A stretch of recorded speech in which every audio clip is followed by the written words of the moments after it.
'Cause every time we try to break it down and build again, every time we try to make up for something lost, you know,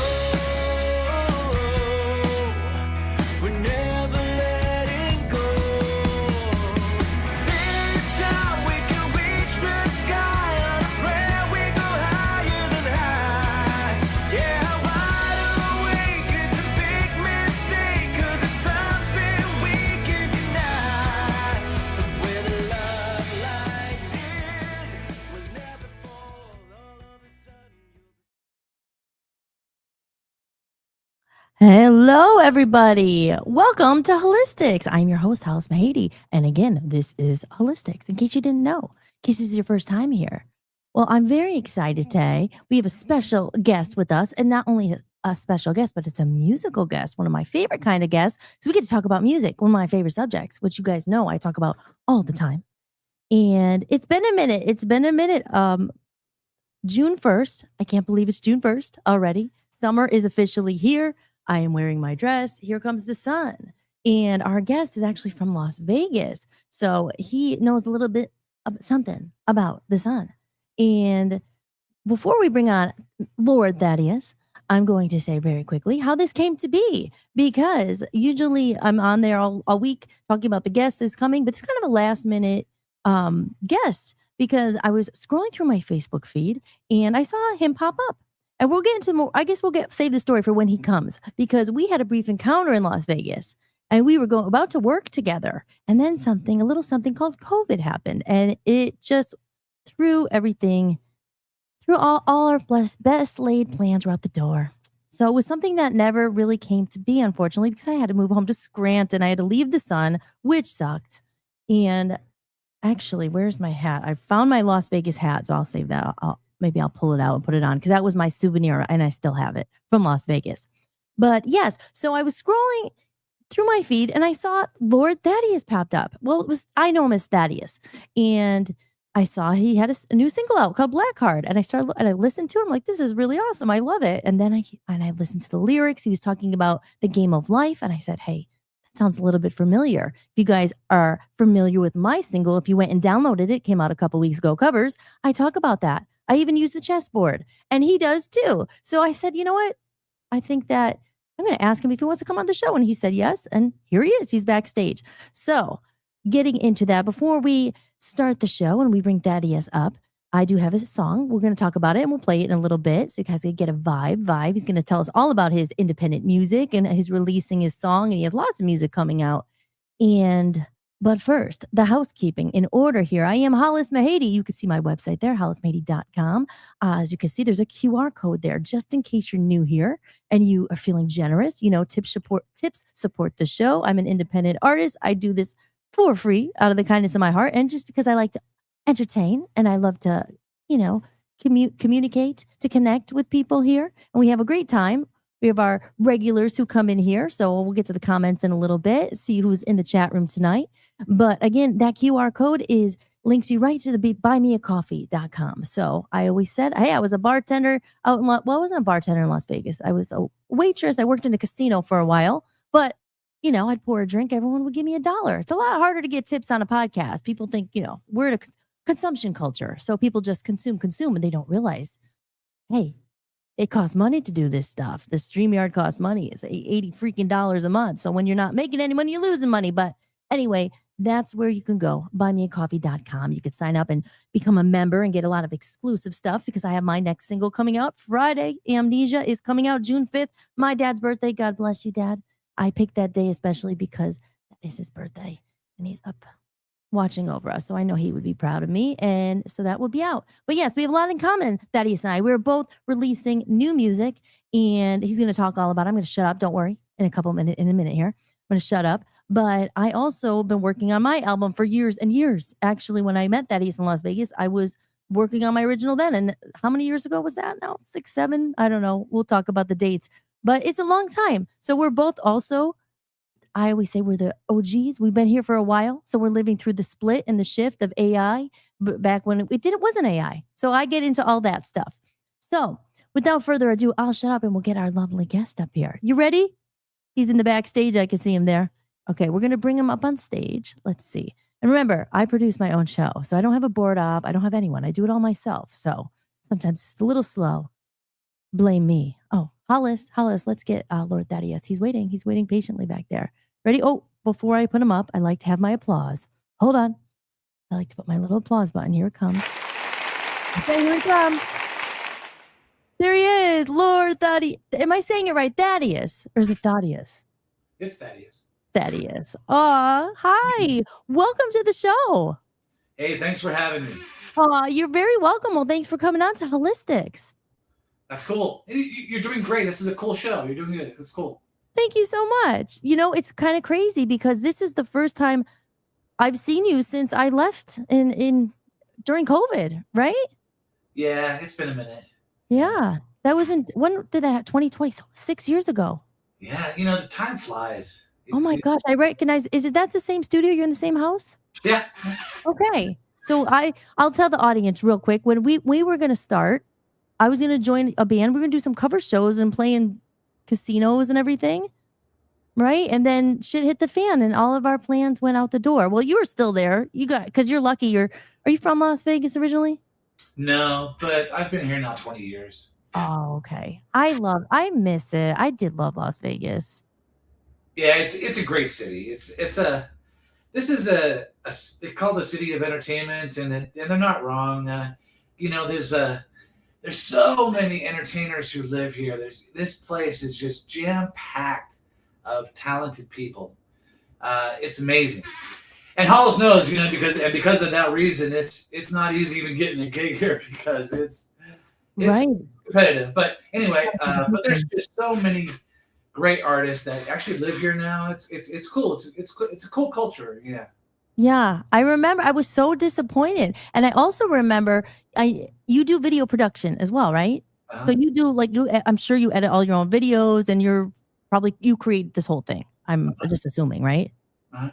Yeah. So, and I just remember I was so excited. We went to like a casino. What was it? It was one like MGM or something. And I was doing a video and I have a picture of it and everything. And I was all going to become like, you know, behind the scenes and learn all this camera stuff. I was so excited. And then like I said, it all just went, COVID hit. I had to move back home to Scranton. Oh yeah. No, we actually did. Remember what was that show called? It was Richard's show. And we went and shot the guitarist from Guns N' Roses. What was his? DJ Ashby. And remember that? Oh, yes. DJ Ashby? Yeah. Remember we did the multi-camera shoot for that? So he's the guitarist from Guns N' Roses. And then we did also, what was that guy who was on MTV all the time? Ty or something or whatever was his name? I forgot. I don't remember. Anyway, do you remember that too? No, I remember the DJ Ashby thing because I had a picture with him, and I don't.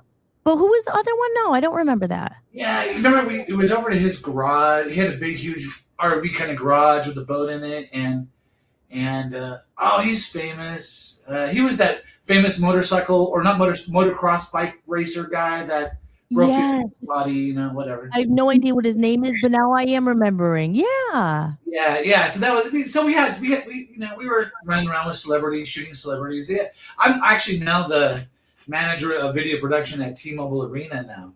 Wow. So, well, we right now we got the Golden Knights in the finals, and yeah, I mean I'm dealing with broadcast all the time. Yeah. Oh yeah, that's cool. But anyway, yeah, but it's cool. And then I still do a lot of video stuff. I do all my videos, and yeah, it's cool. Yeah, because you know what I said, I saw, and I have it. We'll play it in a little bit so the audience can hear what your sound and everything. I loved your lyric video for Black Card, and I saw that on your wall, and I clicked on it. I'm like, oh, this is awesome. It's really cool. Yeah, I'm going to start now. It's like right now. I have a cousin named Barbie, and she's really intelligent, really cool person. But she was checking out my releases, and she was like, I wanted to hear the lyrics better. So I decided to do a lyric video, and then I just started thinking about it and going, oh, you know what? I should promote off the lyric videos because people want to see what the lyrics are. They want to, when they're listening to the song. Yeah. So I've kind of made a new new thing where every release I'm doing, I'm going to release a lyric video with it at the same time, and I'm going to promote off the lyric video because I want people to hear the song and I want them to see the lyrics. Yeah. And, No, it's true. It's funny you said that because that's literally, and I'm sure you understand this, Thaddeus. I would say you're an independent artist, right? Like I don't know. I'm assuming. Do you do mostly everything yourself? oh yeah, Yeah. And it's a lot. So my to-do list is like out the butt, it's like a huge notebook full of stuff. And I literally like lyric videos for everything, but I do everything website, that's the age we're in. And we could get into that too. I talk a lot about music in the show, AI, and it's, how it's definitely a different game because you've been in the music industry. I mean, you've been doing music for many years before AI's come along, right? Oh, certainly. Yeah. I've been doing this really since the late 80s, really, if you want to get back. Yeah. I'm an elder goth. You what? I said I'm an elder goth.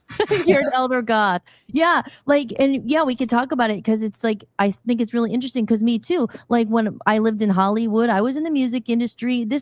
I'm not that old, I guess, but like when I really started, it was before YouTube. I was in CBGBs playing in New York City, when I first started, I was like 18. There wasn't American Idol. There wasn't YouTube. There wasn't anything. So I think it's interesting. That's why I like to have older musicians on because, or you know what I mean? Like just to compare and to show like we're literally living through this shift and split. And I talk about it a lot. Like there's definitely a lot of pros, but there's a lot of like cons too, because now everybody and their mother and brother could make music. And it's like people don't buy albums and this and that. And it's just, so it's a weird thing to live through. Do you find it challenging or do you think are you like adapting to it?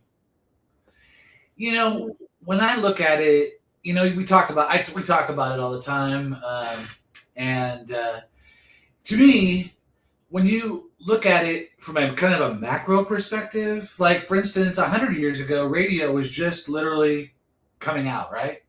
And so for the 20s and the 30s and 40s and 50s, there was a lot of money in production, audio production. And in fact, actually, the government was paying songwriters to write Christmas songs. And there was a lot they had orchestras that were able to get paid.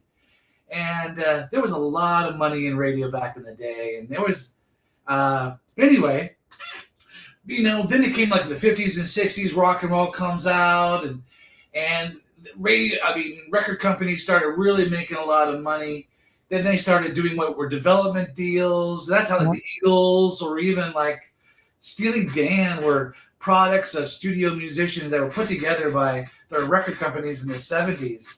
And they had development deals. And then we come into the 80s, the money start, whatever, they're trying to increase profits, whatever. So development deals start going away. And in the early 90s, development deals were kind of, record companies weren't developing bands as much as all. And we had a recording revolution that occurred in the 90s. We had digital recorders came out back in the 80s, and before you had to go into big studios, pay a ton of money for recording time. Those big 2-inch tapes were like $250. It was for only 30 minutes of recording time. Yeah, it was expensive to record back then. Oh yeah. And then in the late 90s, you got ADATs and DA88s come in, and then you have Pro Tools and non-digital nonlinear digital editing, and it was a game changer. And now people can record from like the 2000s to now, great in their own homes. And now we've hit now the final culmination of it all, where we have Suno and Ace Music and all kinds of different AI apps where it'll make the music for you. Yeah. And, in fact, actually, Suno's got a version 5.5 where if you record your vocals into it, it will even sing for you. And then Ace Music has got on their app thing, I can actually go into that, I can sing a part and have it come out in a female vocal. And you just pick the theme of the female vocal that you like. It's got different choices. And anyway, so yeah, we are at a point where I think personally, I think it's what's going to separate the artists essentially is those who can actually go and perform Yeah. and those who can't. They're just more like the stay at home, make a song, and throw it on Spotify kind of deal, and they'll get 100 maybe views over 5 years or something. I don't know. Yeah. And there's going to be a lot, and I don't want to be negative about that. But sure, have a ball. I want to be encouraging to all people on their musical endeavors. Yeah. No, But- no, it's But okay. I think the separation is going to be the people that can actually integrate and make your artist great enough to where people will want to see you and pay to see you, and then make your money in the performance level. And I think music essentially is being valued where it was like back in the 50s and 60s it was super valuable, and now it's like I think going to be worthless. And you know what? I talk about this so much on here, and you made a great point, about being able to go live and do that. It's hard. Like, I think the biggest advantage, obviously, is that now what you said, you don't have to spend thousands of dollars. You don't have to you could program drums. You could do this.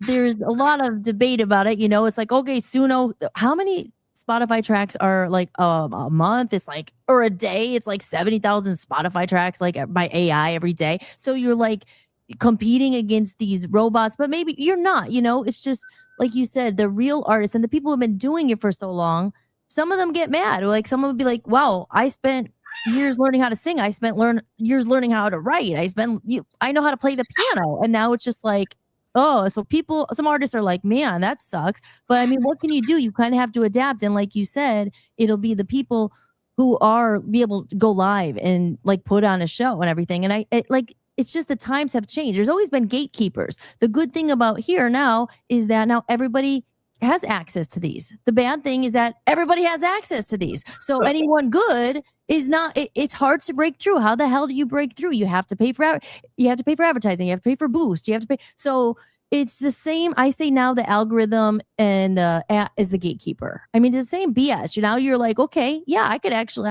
I recorded my whole album. I did my website. I could do everything myself. It burns people out. It's too much. There aren't artist development deals anymore. Like you said, there's no money. So it's even harder. I feel like you're right. Like about music becoming valueless, there's so much of it that it's just like, people, why should I pay for it? I'm not going to pay for it. And people forget that there are still real artists who actually dedicate their life to it. So it's a weird time to be alive. And I found myself navigating it because I've just literally put my first song from my album out 2 weeks ago. And now it's just like, well, I know no one's ever going to buy it, but now it's just like, will you listen to it? And I feel like sometimes I feel very cringe about it on TikTok. Oh my God, I have to do this and for people to listen to it. And I'm just like, I don't know. So it's just sometimes it's like you have to play the game, but then it's like, do I really want to play that game? Or do you want to just make music? But if you don't push it and you don't like promote it, no one will ever hear it. So it's a weird thing, right? That's why I think, and I've heard this from other artists, larger artists, that you need to focus on, first off, I think for people who want to spend the time making music and doing this kind of thing, you need to identify who your audience is first. That's your kind of, who are you speaking to? And who are you singing to? And are you doing dance music? Are you rocking out? What do you do? What are you doing? And then once you identify that, then you want to build a following in that genre, and then from there, if you can build, you can make money. You can. I have a friend who is a hip hop artist, fairly famous hip hop artist, and he talks about all the time. He goes, "All you need is 1,000 people, man." Mm-hmm. He says all the time. I say that all the time. I always say quality over quantity, because in this world now, the 1,000 fan model and all that, it really is. I say people are obsessed with views and numbers, and it means nothing. Like I have some videos that made some of my podcasts got really big numbers. I didn't get any money for. I mean, people are obsessed with views, and I'm like, I would rather 100 quality people who are willing to pay $10 a month. That's $1,000 a month. That's gonna pay for my music studio. It's gonna pay for some promotion. Because we're focused on. But I do find it harder this day and age for people to build a following, because everybody and their brother and mother are doing music and everyone's asking for money. So I think it's hard. Not people's fault. I think they're also overwhelmed because they have so many choices. So But I agree with you. And I say that here. It's all about, I say quality over quantity. I'm not trying to be a rock star and make millions of followers. Who cares about followers? It's like you want to find the right people who are going to connect with your music. And you do want people to hear it. I mean, you do it for yourself. And I mean, I do it because I love it. But I also think in this day and age for an artist, you can't just be for money, because I think it's very hard. It's even harder than it used to be to make money. But maybe I just haven't cracked the code yet. Yeah. I think we're going to hit a period of time here coming up, I think, where there's not going to be a lot of people trying to do this, because it's really this is not a great business to get into. Right. If you are into the business for the dough, this is not exactly the thing to do. There are going to the finance industry. That there's a lot of money in finance, and then you could fund your yeah, hobby or your business or whatever. No, you're totally right. Because, I was like in the real music industry for many years. When I met you, I had a big manager. I did all this stuff. And I'm like, okay, great. Now, not great, but all that happened. I'm like, well, now I could record my own album. It took me years. It cost me so much money. And now I'm like, no one buys albums. No one cares. No one's ever going to hear it. I'm like, it's like ironic, the timing. I'm like, but again, hey, whatever. I think you just accept it. And I always say, I think that's even why it's still important for people like you and me and the people who are old, like I say older, because it's true. I mean, I think it is still important for people to create and to keep that last human aspect of it, because people are already saying like they can't tell, is that real? Is that AI? Is that your real voice? You just said you could use people's voices, and like we don't even know. So I think people like us are important. Yeah, I hope I'm not coming across negative. I like the technology. I think it's incredible what can be done. And I have been using AI in my music videos for a little bit now. I have a buddy who's probably going to watch this, Mark. He was helping doing some of the music videos I've done like in the past couple of years. We were adding some little AI video clips in there. And they were fun. We're literally just playing with it. Really is what and that is, I think, yeah. From my older perspective, we're playing with technologies. We're having fun. Yeah, you that can be the part of it. Is we're trying to create when you're trying to me when I'm trying to create a song, I want a song that people like and enjoy it and maybe can relate to it and I think I'm actually hitting a good point right now. I'm hearing some really cool, positive feedback from a lot of even family members, and to me that's just part of the fun. And I do actually have some really cool songs coming out that haven't been released yet, and I've got a couple that are like, oh, this is good. Even my wife is like one, oh, that's a good one. Aw, no. So who knows? You never know, but. She was even saying, "Oh, you should get somebody famous to do it." I'm like, yeah, thanks. But to me, it's like, hey, if anybody wants to cover one of my songs, go ahead, please do. You have permission. Absolutely. Yeah, no, I think you're right. It's just accepting it, not like fighting the old. Even for me, it's weird because tonight we're on episode 32. So, but I started this podcast like a couple months ago. And I literally just had a revelation not that long ago, but it's just like, you just have to accept, like, it's different now. It's changed. Don't fight it. Don't have fun with it. Like I said, you have to do other stuff to make money. I mean, it would be nice after freaking 20 years, like to make something, but you could just kind of accept it and have fun with it and use these tools. Like even the video tools. I mean, even just from a year ago, like AI is so much better. I'm just like, oh my God, the stuff that it can do. And if you can use it to make your life easy. We talk about it on the show a lot. Like there's a fine line. Like, I'm never going to use it to sing for me. I mean, that would be a waste. Like I will use my own voice, but when it comes to videos, yeah, hell, it's pretty freaking cool. And it's like, oh my God, I'm in control. You don't need a record label. You need anyone really. You might not ever make any money, but hey, like you said, it's a crapshoot either way. It's no different than back in the day. Oh, I'm going to make it big. And I say this because we're trying to make it. You're always trying to make it. But now we are just making it to make it. You know what I mean? Like we can still just making it. That's always what it meant. But like now when there's really maybe a very, very slim chance to make it, who will still make it? Will people make it because they just enjoy creating? Wasn't really a question, but you know what I mean? Yeah, no, I totally hear you. In fact, actually, what I'm thinking actually, this may sound really funny, but you know, I like to enjoy and to be fun with this whole thing too. I mean, there is a serious side to my music, but there's also I have also a funny side to me too. Anyway, and so I'm thinking to myself, somebody in the future could easily upload a lot of my audio voice to Suno like right now, and they could actually start making after I die, Lord Thaddeus could continue on.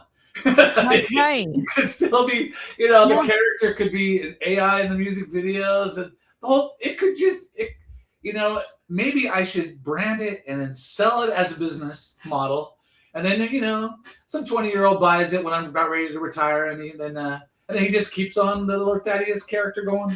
Yeah. There you go. Like, it's possible these days. It's like almost like now funny, but it could be. Who knows? Leave something behind. Like I say, when we leave the earth, we're leaving art and music, and and we're enjoying doing it.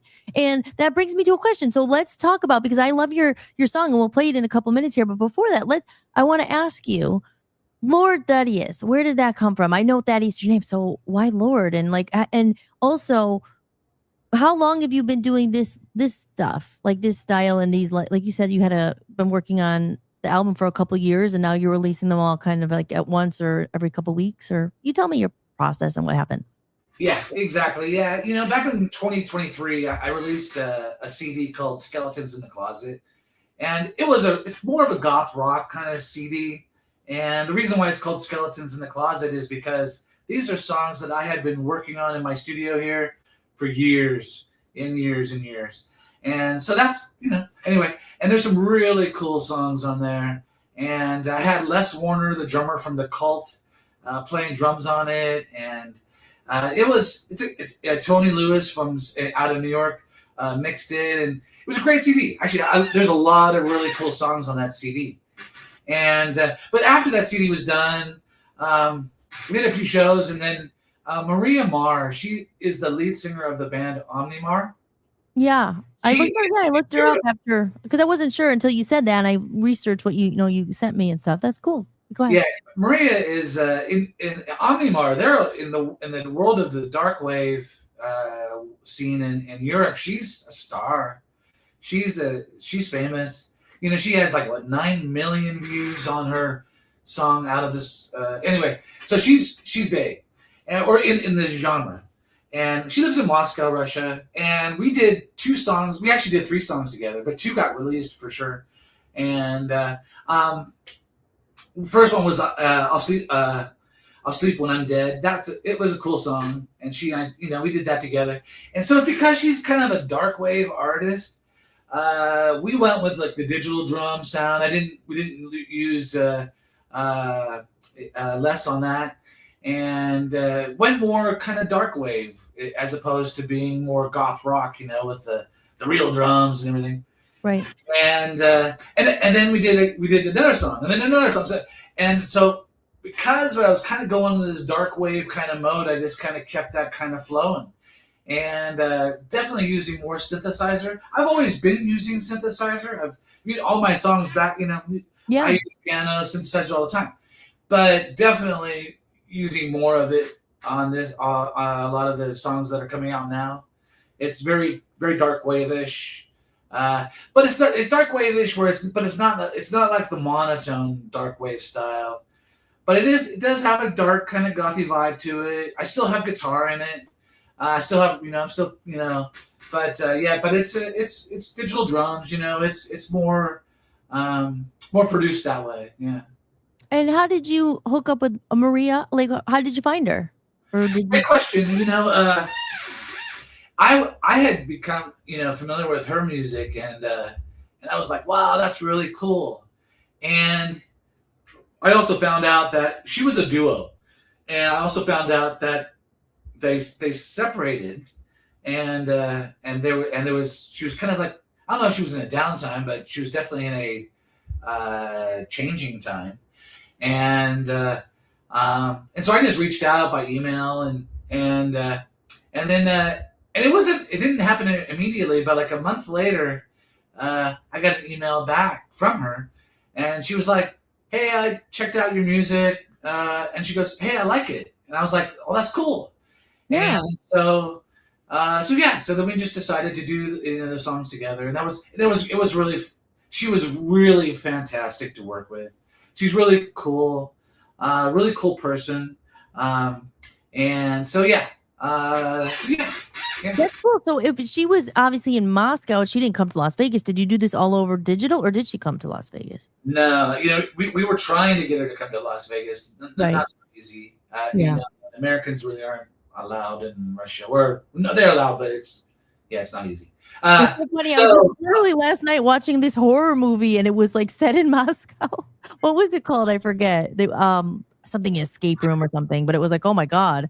And they're you Americans and I don't know. So, but anyway, you did it all over the computer and everything. Did you meet? Yeah, I record here in my studio, and then I'd really just mix it down. During the demos, I just mix it down to 2 tracks, send it off to her, and she would take it in her studio and she would sing multi tracks to that, and then she would send me back the stems from her recordings. Then I'd put the stems back in, and add them to the whole package, and voila, Yeah. See, that's a good thing about technology. It's pretty amazing when you think about that. Like you got to make this whole song with her she's from Russia. Like it's pretty cool. Yeah, even in the music video too, for I'll Sleep When I'm Dead, I shot my stuff here, she shot her stuff there, and we just kind of mixed it all together, and then it looks like we're together, but Yeah.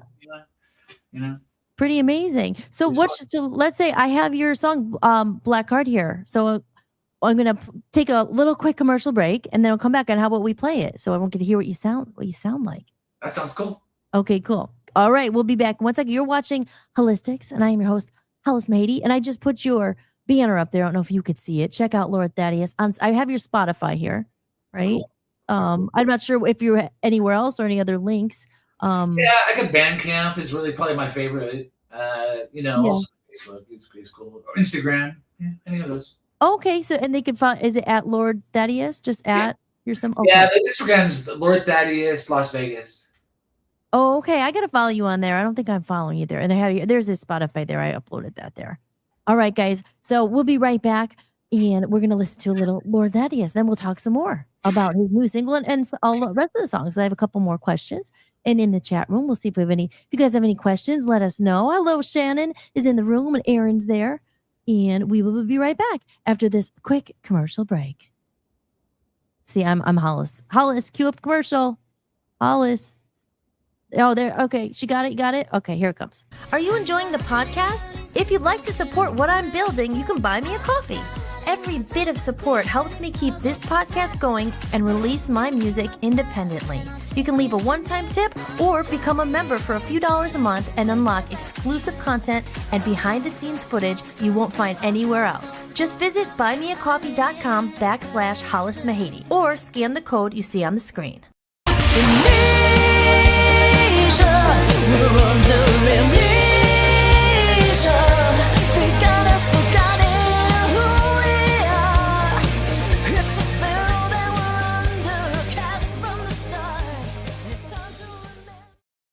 And that is my new single coming out on Friday. And just in case you need some other music, don't forget, need some new tunes to listen to? Why not try the Hollis Mahady Music Collection? As I move towards the new, I'm closing an old chapter with gratitude. To celebrate the new music on the horizon, I've gathered my complete past collection and made it available all in one place. The collection includes 2 full albums with my previous band, Love Zombies, Passion Fruit, and No Slow songs recorded live at Abbey Road Studios, the Be Honest EP with Love Zombies, Hollis original songs, Hollis cover songs, a bonus Christmas album. And this collection represents the journey that brought me here today and the doorway into what's next. To purchase the music collection, head over to hollismahady.com and go to the store. All funds raised go directly towards promoting and advertising my new album on my own label, Voice of Freedom Records. Thanks so much for supporting independent music. When you're truly independent, creating music isn't just art. It's devotion. It's late nights, long days, and pouring your own time, energy, and money into something you believe in, something you feel called to bring into the world. Right now, the world is overflowing with content, music everywhere, so much of it generated in seconds by machines. And somewhere in that noise, real artists are fighting to be heard. The ones who spent years learning their craft, the ones who turned their pain into songs, the ones who kept going when it would have been easier to quit. Most people scroll past without thinking about the soul behind the sound. But if you ever find music that moves you, that heals something in you, that makes you feel less alone, remember, there's a real person behind it. Because good music isn't noise. It's something sacred. If you discover music that speaks to you, support the people who made it, if you can. And there you go, guys. And we are back. I am Hollis-tics, and you are watching Hollis-tics. As you can see there, I am very much a big advocate of the independent artists. And I know, and I always say, support if you can, guys. And I do say buy the music, because Lord Thaddeus, we are in the studio here with Lord Thaddeus. He's in his studio in Las Vegas. I'm actually here in Cleveland, Ohio. And he has a Bandcamp as well. So it's Lord Thaddeus on Bandcamp. They just type in that your name and it should come up, right? Yeah, it's easy. Yeah. Okay, good. And I always say, if you can, go ahead and buy the song. Buy the song. People, you could download it for free. But I always say, remember, there's a soul behind the song, and it helps. Every dollar helps. 1,000 fan mode. There you go. Right? 1,000 fan model. And I also if I am really very I just love it if people enjoy my music. So I'm not stressed about the dough. And so I tell people all the time, hey, email me or message me. I will send you any one of my songs for free. I don't care. There you go. Okay, good. So maybe they could because a lot of times there's an option like pay what you want, or like you don't have to pay it all. Sometimes it's free. I give away some for free. Yeah, my Bandcamp, I think almost all my songs are free. And so, good. They try to hustle you for 99 cents or $1.50 or something, but you can download it for free as well. I think. Yes. Well, see, Thaddeus is smart. You said you had you were smart. You made a business. You're doing other stuff to make money. Like I said, some of us were dumb. We're like, oh, we're just going to create and be poor forever. Well, we're not going to do that anymore. But yes. So there you go. So it's good. Hollis, you are a very talented person. Thank you. And I do love your voice. But you are look at this show that you're doing. You are experiencing. You have a journey. You have been in the music business. You are living it. This is the journey. You're doing it.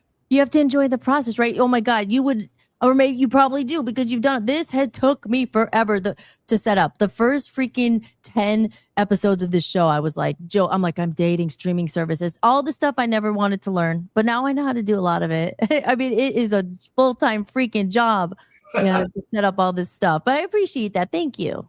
I really do. So was it okay? So we're gonna play Black Card, and I'll just play it. Let's see. I have it here. And it's your video. I think I have the lyric. I have the lyric video. That's the one. Yeah, whatever.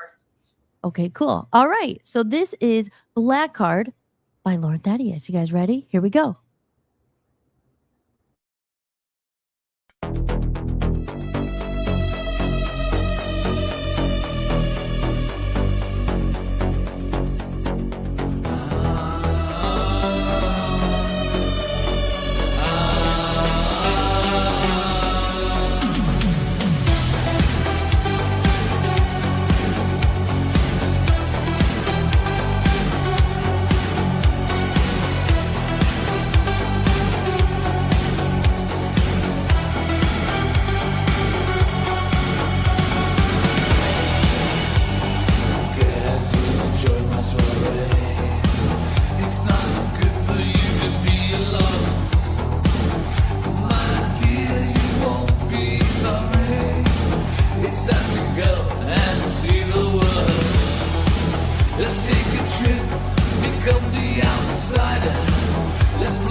anymore. Don't be stuck in indecision. It will be cool, you will admit. If it's experience that you're after, then time with me you won't forget.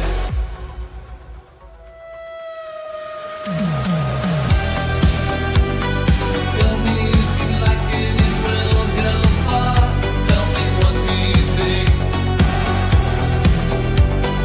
Put it on my black card. It's on me. Tell me if you like it, it will go far. Tell me what do you think. Put it on my black card. It's on me.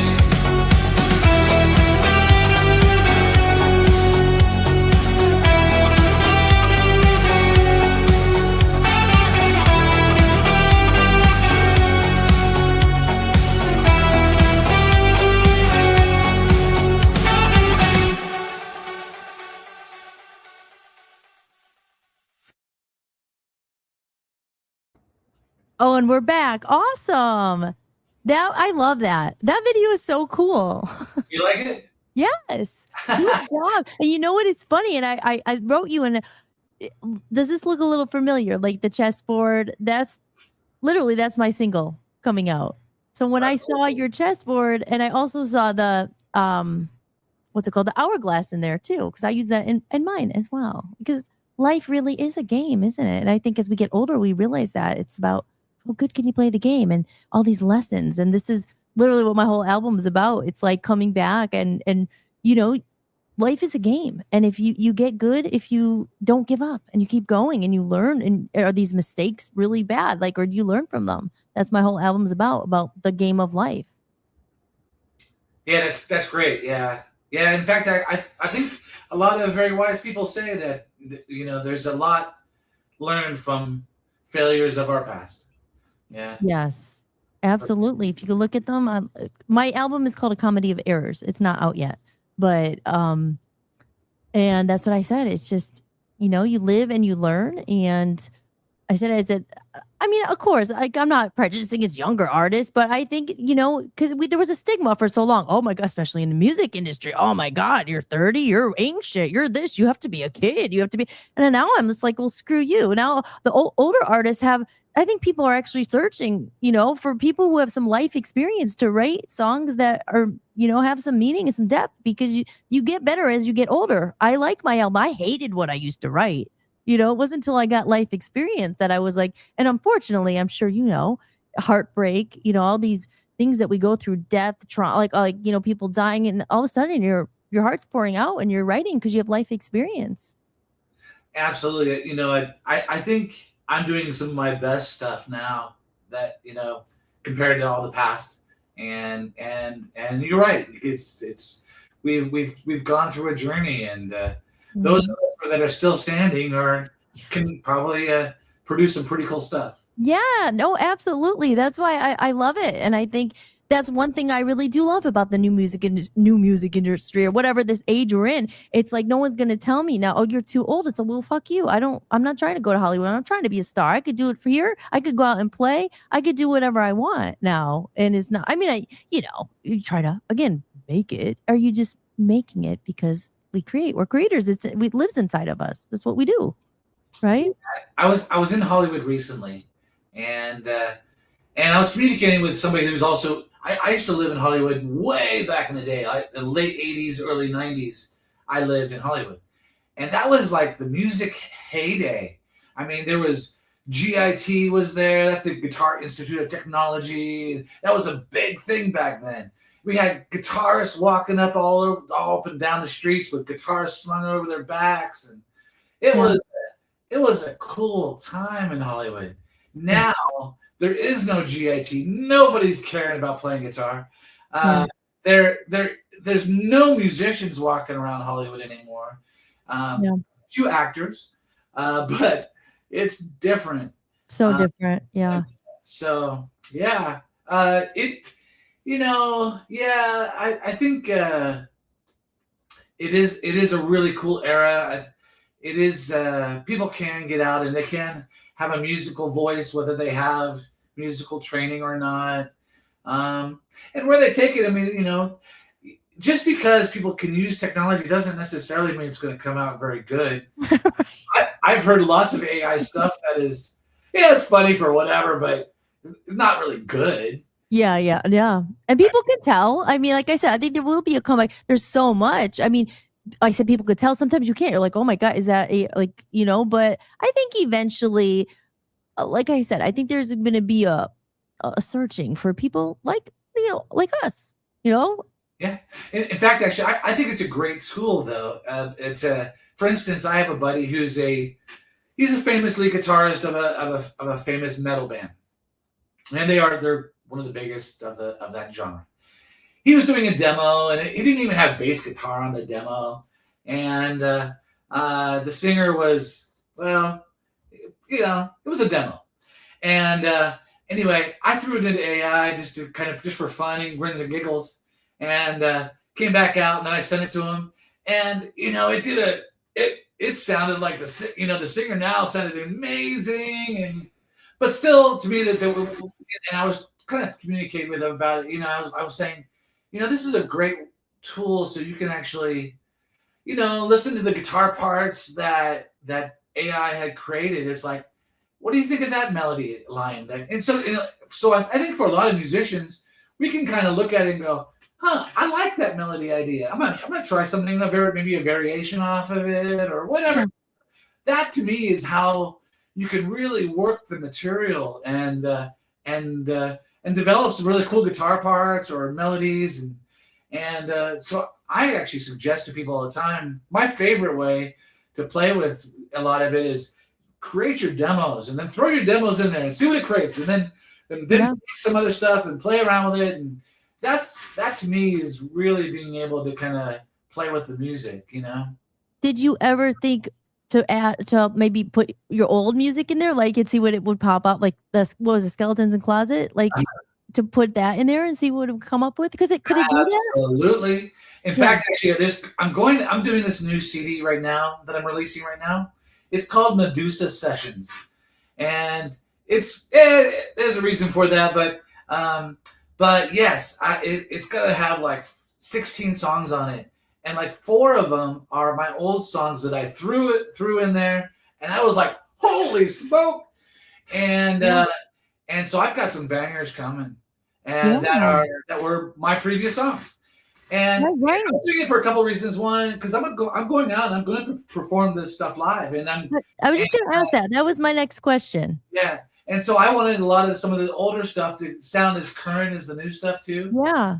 And but no, I got some wicked cool stuff coming out, and it's because I'm throwing it in, throwing it back, and I'm playing with the demos. I'm not just doing prompts and just letting it come out with whatever. I'm literally doing demos and throwing things in, and I'm playing with stuff and listening to guitar ideas, and then I'm erasing that guitar and I'm doing my own, and it's all that. Right. So you said, like, you're using it with you're creating with it. It's not just you're like, there's a difference there, and it's producing, if you will. These tools exist now, and they do make life so much easier. So. Right, especially with the music. I never really tried it with the music yet, but I have like 2 old Love Zombies albums. I was like, I want to just kind of throw it in there and see what it comes up with, and maybe do a re-release. I mean, there's the classic one, but like, just to kind of get an idea, see what it does, because it's pretty cool. It can do that kind of that stuff, right? Yeah, you wouldn't believe the arrangement ideas I'm now coming up with, because I'm able to throw stuff in and move stuff around, and I edit it, and I still take stuff and put it into my regular DAW. I use Logic, Logic Pro is my DAW. So I love Logic. I love throwing stuff in there, moving stuff around, and that's how I produce. And so it's not. So I do a combination of things. There's not one. Pretty much, I do like the. When you're doing stuff, you're gonna know, like doing prompts and stuff. There's an entertainment attorney. I don't know if you know Miss Crystal. Do you know Miss Crystal? Yeah, I don't know her, but I've watched her videos. Yeah, with the red hair, and she has her. She's Yeah, also a dark alternative singer and yeah, artist, and she's great. But she's also an entertainment attorney. She's huge yeah. on YouTube. Yeah, I've seen them. and, Yeah, I've seen some of her videos. and she's been talking about Suno and AI for over a year now, and on the legal side on her videos, and ultimately, when you get down to it, we're talking about synthesis to me. And she says, like, you can, if you've got the paid accounts, you can release this stuff commercially, and of course I do.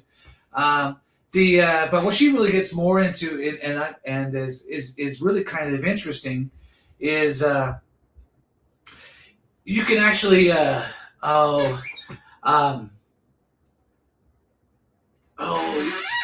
for her, she kind of says that, how do I say it? This is kind of synthesis. This is like the biggest problem that you might experience is if you do a similar prompt that you make it as a very similar sound for like somebody else that does it. If somebody does like a generic prompt for hip hop, for instance, somebody else down the road that's also doing a generic prompt for hip hop is probably going to have maybe similar sounds, Yeah. if they're just basing it off their own AI stuff. I recommend people do their own demos first and then mix it in and then start to play with it a bit, because that changes it dramatically, where it's your sound, because nobody has your demo that you used to help prompt this thing. Right.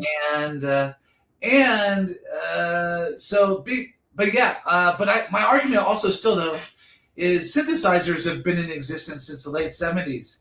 So you can synthesizers had the same problem. You're a keyboardist, Roland and Yamaha. They all had the same. If you went and bought a Roland synthesizer, you're going to have the same sounds that Joe Blow down the street bought that same synthesizer. Is my point. And so they're going to play. It really kind of depends on how you play it, right? Mm-hmm. That piano tone, like a chord. How you play it, how that person plays it, right? Right, like a chord. Like how many chords are there? Yeah. Right. So back in the day, especially back in the 80s and stuff, there were only so many sounds. There's only so many keyboards that were out, and so they had to be creative. And so similarly, in AI, the same way, the better you do your prompts, the more you can and or use demos to help show your songwriting, lyrics, and also the music. That's a way better benefit because it'll be way more customized to you. Yeah. Than to just be generic and just do something generic. Yeah. Yeah. Exactly. So yeah, you just, like I said, it's just a changing time, and you accept it and have fun with it and use it. Like you said, you'll be able to tell the people who are putting some of their own ideas in there. It's not going to sound like everybody else. What was I going to say? Oh, I wanted to ask you, because I know like the genre dark. What is it called again? Like dark pop, gothic, or? Well, yeah, definitely. For me as a person, I personally came out of like the goth rock kind of genre, especially when I was younger. And back in the day when I was in Hollywood, I used to play at like Zombie Zoo and the Crypt, and those were my places. That was my thing. And so a lot of it, like I said, the Skeletons in the Closet.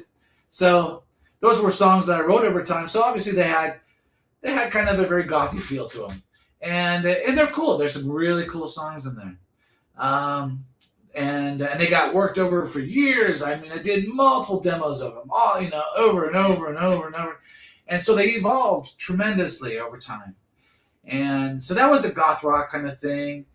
I think for me, one of my relatives recently was listening to one of my releases and said, "Wow, your material's kind of matured a bit." And I think now this new CD, Medusa Sessions, is going to has a little more of a maybe more polished feel to it, but definitely more synth based vibe. But I'm getting great comments. Chris Stacy, I have a buddy. He's a country singer. He's he says he loves the vibe. So it's cool. I think I'm digging it. It's we got some really cool songs coming up. Yeah. No, the reason I asked too is because I like it, and usually like because my music, I talk a lot about dark and light, the shadows and the light. I like the light, like, I'm not really into skulls and things like that because I always think like devil worship and there's a point to this. But but listening to some of your songs and even like, Will I See You Again, is it a bit like the afterlife? Do you believe in the afterlife? Do you have spiritual? I have to listen to more. I've only listened to a few songs, to be honest, but like just that title alone, right? Isn't it Will I See You Again? Is that one of your titles? That's a song I haven't released yet. I did the lyric video, but I haven't actually officially released it yet. Oh, releasing that on July 5th. Somewhere. I guess that's a really cool song though. It's a really cool one. I didn't mean to let the cat out of the bag. I hope it wasn't a secret. But it's a great dance song. No, please check it out, enjoy it. No, it's a cool song though. But yeah, no, my songs tend to be about life experience mostly. And I tend to, unrequited love is a common subject for me. Yeah, because I didn't get that about like devil worshiping or anything. Like I'm just saying, sometimes when I think dark goth, like, but I really like it. I like this sound and stuff. But I'm just saying, I'm into like a lot of like weird messages from the other side and spiritual. I talk about that all. Besides music, I talk a lot about that stuff on this show, past lives and energy and all that stuff. And I kind of got that vibe a little bit, through your lyrics and stuff. Oh no, absolutely, for sure. I just also released a couple weeks ago the song "Immortal." Yeah, that was the other one. Yeah. In Immortal, that's part of the chorus is "I want to be with you in the afterlife." That's the chorus, man. Yes. It's to me that's a kind of a romantic song. It's a dark romantic song, but and especially since in that song I had a car crash in the actual demos of that song. When I go into the breakdown of the song after the second chorus, I literally was able to sample an actual car crash, and I put it in there. It was really cool. It didn't make it to the final mix, but anyway. So ultimately, going into the third verse of that breakdown, there, it's like after a car crash, and it's talking about my life flashing before my eyes, and just died, and so that's what happened in the song, and that was the premise of the song, and that was the idea. And in the video, actually, the actual video of it, I actually have I do own that Corvette. I have my Corvette star in a lot of my videos. But anyway, I have my Corvette drive off the cliff of this road into the ocean, crashed in, and it was in the Amalfi Coast in Italy, and so I definitely did the video with AI because I'm not. I do own that Corvette, but I'm not crashing it for a video. I'm telling you. Sorry. I would say, do I have a laughter button? No, I don't have my laughter button. Here, I'll do a little applause instead. Yeah, it's a good one. Oh, God. What do I do? Buddy is laughing. Oh, thanks. And again with AI doing the video parts. I mean, certainly I had to do painstakingly. I had to do because in the AI, when you do AI video, you have to do first the picture first, and then you animate it, and for like 5 seconds. So I'm doing each clip one by one by one by one. It takes me like 20 to 30 hours to do a music video. I believe you. It takes forever to edit, but it's so cool though. You can do this. I had something the other day. I'm like, it was floating in a bubble. Like I was like, I would never be able to do that before. Like I didn't know how to do anything. So now I'm like, this is so cool. It's what's crazy to me is all these people that are just hating on AI and it. Yeah. And it's just like, were you one of those people back at the turn of the century, back in the day when cars came out and you just really demanded to ride the horse? I mean, what's the deal? Right. No, yeah, I like right. Not to interrupt, but like I talk about it a lot, and because it's one of those things. It's just I'm a big proponent of like still you got to keep humanity alive. Like there's still part of like AI can't do everything, but you also can't. Like it's evolution. Like you said, there's CD. Now it is a weird time because humanity, as far as I remember, maybe in a past life, like we've never dealt with AI before. I think the scary part is saying if it could replace humans. But even Elon Musk or whatever, I was watching a video, we're saying actually in the future, creativity and musicians are going to be important because there still needs to be someone to put the freaking input to make these things. You need the creative minds. Like I just finished, and this is a great thing. Finally, I had this kid's book. It was called The Love Zombies. It's based off my old band. I literally finished it this weekend. I wrote the story years and years ago, but for years I was like, well, I have no one. I can't pay an artist to do it. And finally, and I had for like a while tried to get these consistent zombies. It was always giving me a different zombie for the scene. I just couldn't get it. I don't know. I used ChatGPT Plus and I'm like, oh my God, like it's come alive. It's so good. I can't believe it. And I finished it. Finally, I'm literally going to publish it on Amazon soon. But I wouldn't have been able to do that with AI. So like, again, you don't have to hate on it. I say, be careful. Don't become so reliant on it that you don't use your freaking brain anymore and free thinking. I'm a big about thinking, but that's a danger, I think, when people turning into robots and using it for everything. Like they don't know how to think at all or anything. And it's all just like, they're like zombies, no pun intended, but you know what I mean? So, but I think that's the fine line where you have to be a little bit careful. And especially also with just humans. Like I think people they just use it as a crutch sometimes, not AI maybe, but to disconnect and they don't even know how to talk to people. Look in the eye. Like you said earlier, perform. That's where it is going to be. People like us are out there. You could perform this stuff. Not everybody has ever even been on a stage. I'm sure many people have no idea how to set this equipment up. There's so much to it, So, well, and I know on the performance level, one of the trends that I have been seeing lately, because I've been out there, I've been playing and performing, and are solos and duos. I mean, places like the Dive Bar or whatever, Bonfire, or all these different venues that used to have like typical, bands, with the drums and bass player and all that jazz, are gone. People are walking up on stage with a laptop. Yeah. And they're just singing with their tracks, Oh my gosh. And Thaddeus, since I met you when it was 2020, 6 years ago, before that, my life was bands were such a pain. They literally, they held me back for years, finding a bass player, finding a drummer. Oh, I couldn't do this gig because we have a bass player. And finally, after I left after I left Vegas, I went home and I have a whole series about it. It's actually, I'll send it to you. You should watch episode 1. It talks about leaving Las Vegas and everything. My point is, I digress. But my point is, when I got home, I was like, I'm going to learn how to do all this stuff myself. And I'm like, I'm done because I'm not going to stop doing music because finally I was writing all these songs and everything. And I got a keyboard and I freaking did it with my lab, put all the back. What did it would go to a studio and someone helped me put all my backing tracks together. It's all my music. I played everything. And now I could go live tomorrow, which I never could do this before. And just bring my keyboard where I play along, I sing along, I have my tracks, I'm gonna have a projector. I could be a one-woman show finally. And it's just taken freaking forever. But years ago, literally, my biggest thing was always a bass player, like a rhythm section. And just it's such a pain in the ass. So to me, that's a huge benefit. I'm like, nothing's stopping me now. I'm finally gonna go out and do it again. It's taking a while. Yeah, I do think that if you look, again, from a macro perspective, I do think some people not as many people are probably going to learn how to play guitar. Yeah. And probably not as many people learning how to play keyboards and not even care. And you can see the signs and if you can read the tea leaves. I mean, just a couple weeks ago here in Vegas, we had EDC weekend.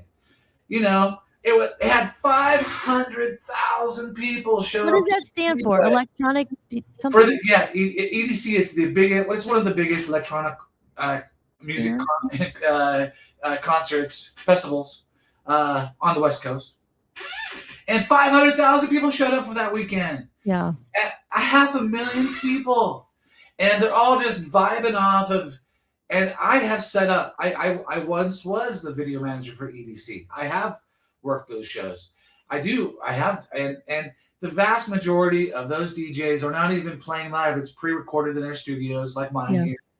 And they're just literally just half the time putting their hands up, half the time turning buttons on things that don't even, that aren't even it's not even on the right channel. They're just trying to look like they're doing something. Right. It's performance, if you will. And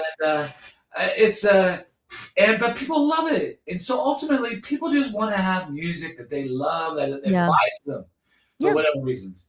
Because they don't really care. Like, again, it's more of something that we just, as musicians and people who've done it for a long time, just have to accept, because like you said, or you got to adapt to it and use it how you can. It doesn't mean you can't be creative. Like you were saying before, use the prompts, use the tools. But like I said, people aren't going to care if there's a real drummer on it. Like consumers, they don't care. They're like, does it sound good? Do I like it? They're not the musician. I think the hardest thing was for people. Like, I'm just like talking for myself and people like me, like just accepting like, wow, it's changed. And instead of fighting it, still like, adapt to it and just accept it. This is the way it is now. And it's going to get changed probably even more and stuff. But hold on. I do think it's a little bit sad that people won't learn guitar and piano, because for me, again, they'll never know. But for me, that shaped my whole life, and learning a skill and learning a discipline and the fulfillment coming with knowing how to do it. I do think that's sad, but they're not going to know. They're whatever. I learned it on the freaking keyboard. I don't, the computer keyboard or the iPad. They play Guitar Hero. They don't even know how to play guitar. So, but that's only stuff that will know, I guess, or you know what I mean? Yeah, I have heard some really cool guitar stuff now that comes out of synthesizers. It's crazy, right? But then you learn different things. We're at a crazy, amazing time, and I'm not negative about the technology. I'm more of a. My point is more of a. Whatever it takes to make a great song that people are just going to love. Yeah. Whatever it takes, just do it.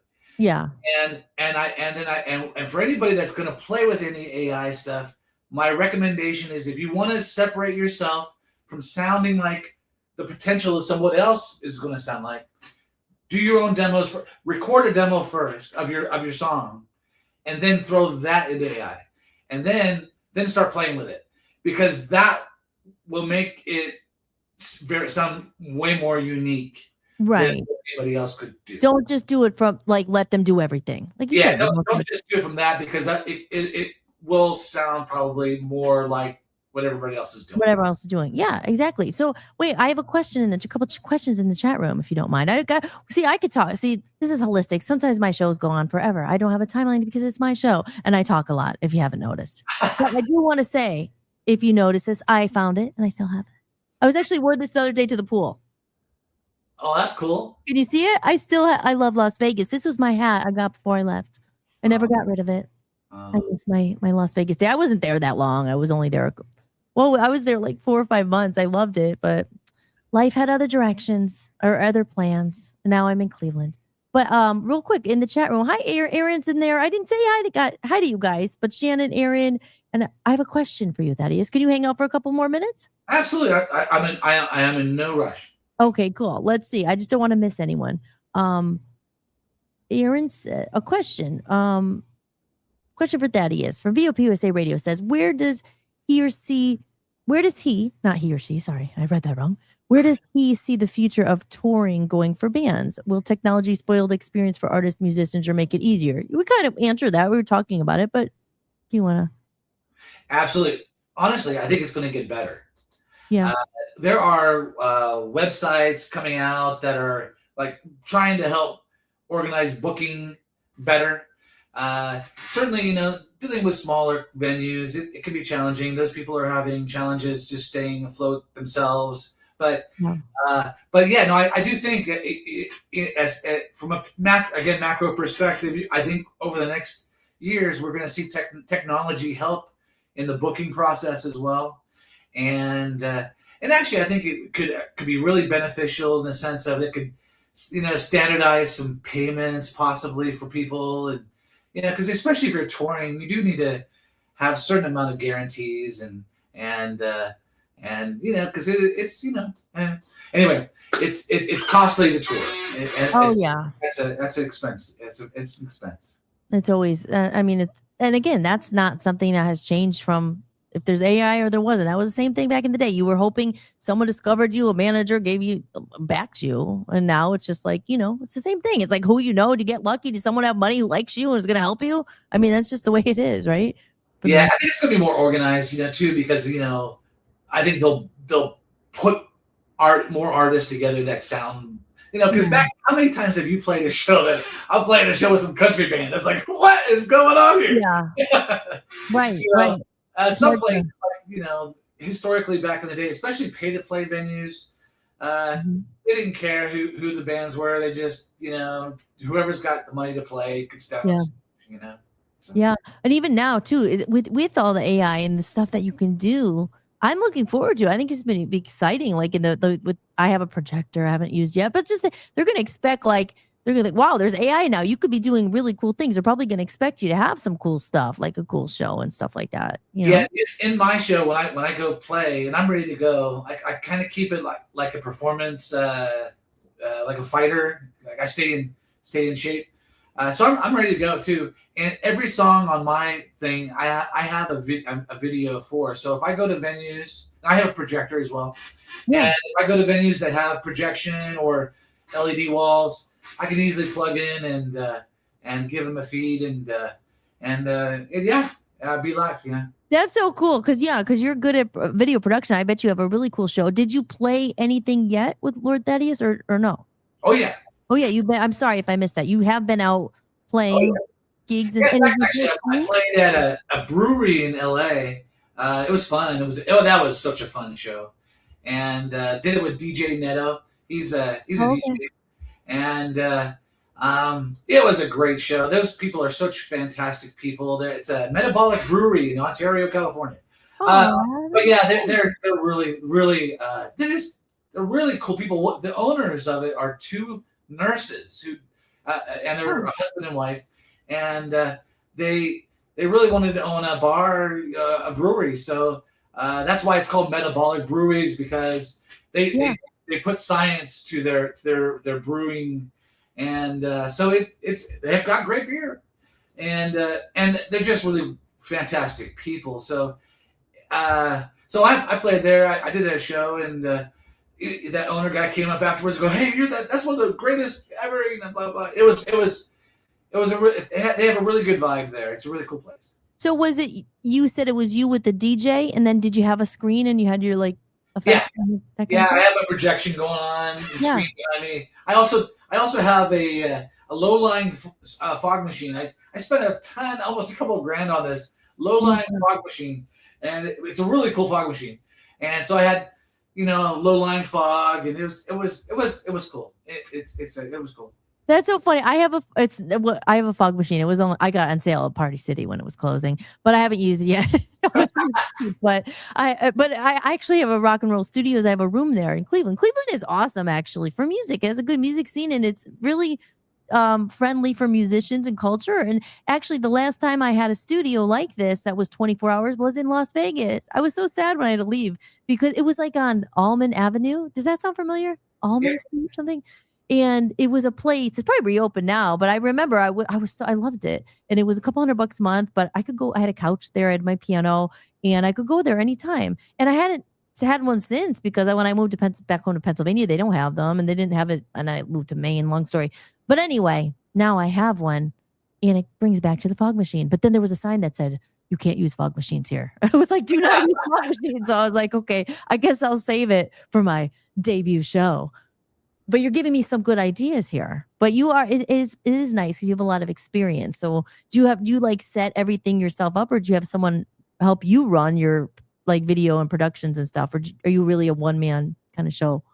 Yeah, I'm kind of a one-man band. I have this rack that is over here that's underneath it. And in that rack, I've got an X32 digital mixer. And I have then 3 wireless. It's actually 5 wireless, because I have a wireless for guitar. I've got a wireless for in-ear monitors, and I also have 3 in this rack, 3 wireless microphones.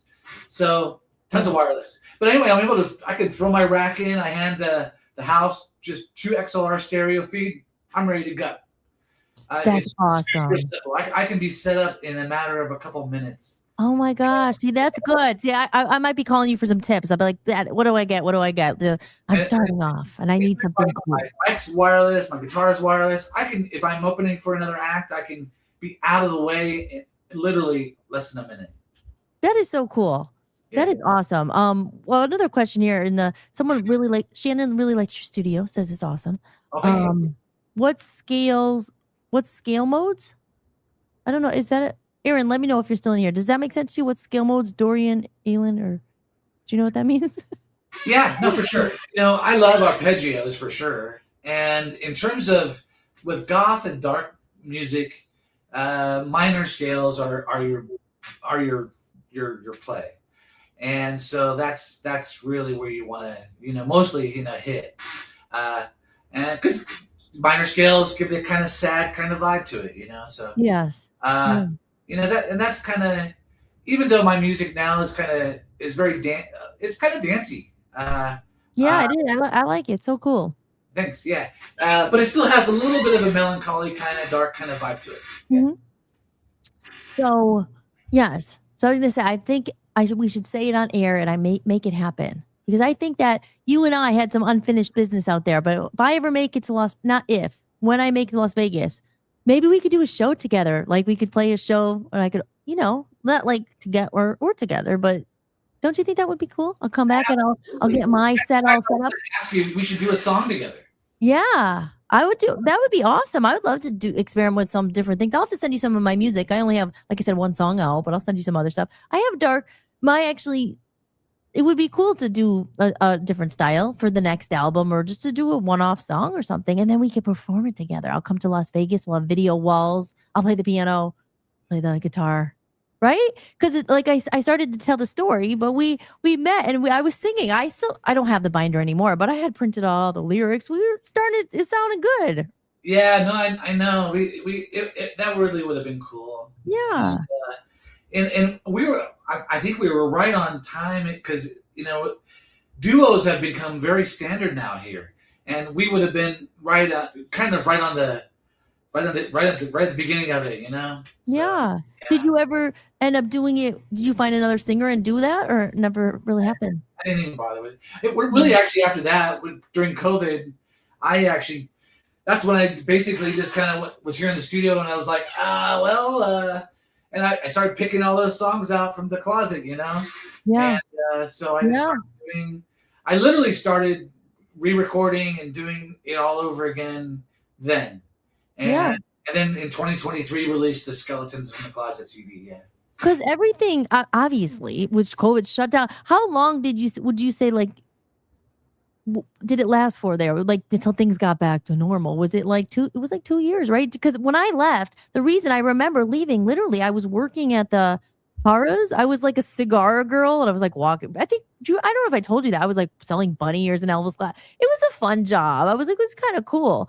And it was St. Patrick's Day. And I was like, okay, I'm going to make some money tonight. All the drunks are going to buy all these. I'm going to make them buy these bunny ears and stuff.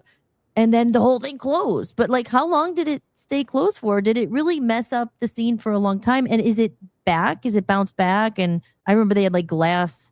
Did they have that in the casinos? Then glass shields around the tellers and stuff when it came back, or no? It had a bit of a profound effect. It took some people out of business. It was challenging. It affected a lot of people. But it is what it is. It happened, and could it have been handled better? I don't know. It's always easy to be a Monday, quarterback kind of thing. Yeah. But looking back at it, and hopefully maybe we did learn some lessons. Hopefully. Yeah. We got Ebola. We got Ebola in Africa happening, and I'm. Yeah. Right. Slightly, not majorly, but slightly concerned about that. So would you say now, here we are, 2026, it's 6 years ago. Is it kind of back to normal, or is it you feel it's definitely still a lot different? Oh no, it's back to it's back. Pretty back. Kind of. Oh, good. Yeah. Oh, good. Hey, Yeah. well, maybe you never know. That's why, like, because same thing with you. That is same thing. And when I went back in 2020, it was when I literally recorded a Comedy of Errors, my album. I went up there and I wrote every song myself. I produced it. I mean, I did go to a studio. There's an engineer, and he was great because I can't play guitar like that. I mean, I played everything else though. I played like I did bass and some keyboards. I did everything.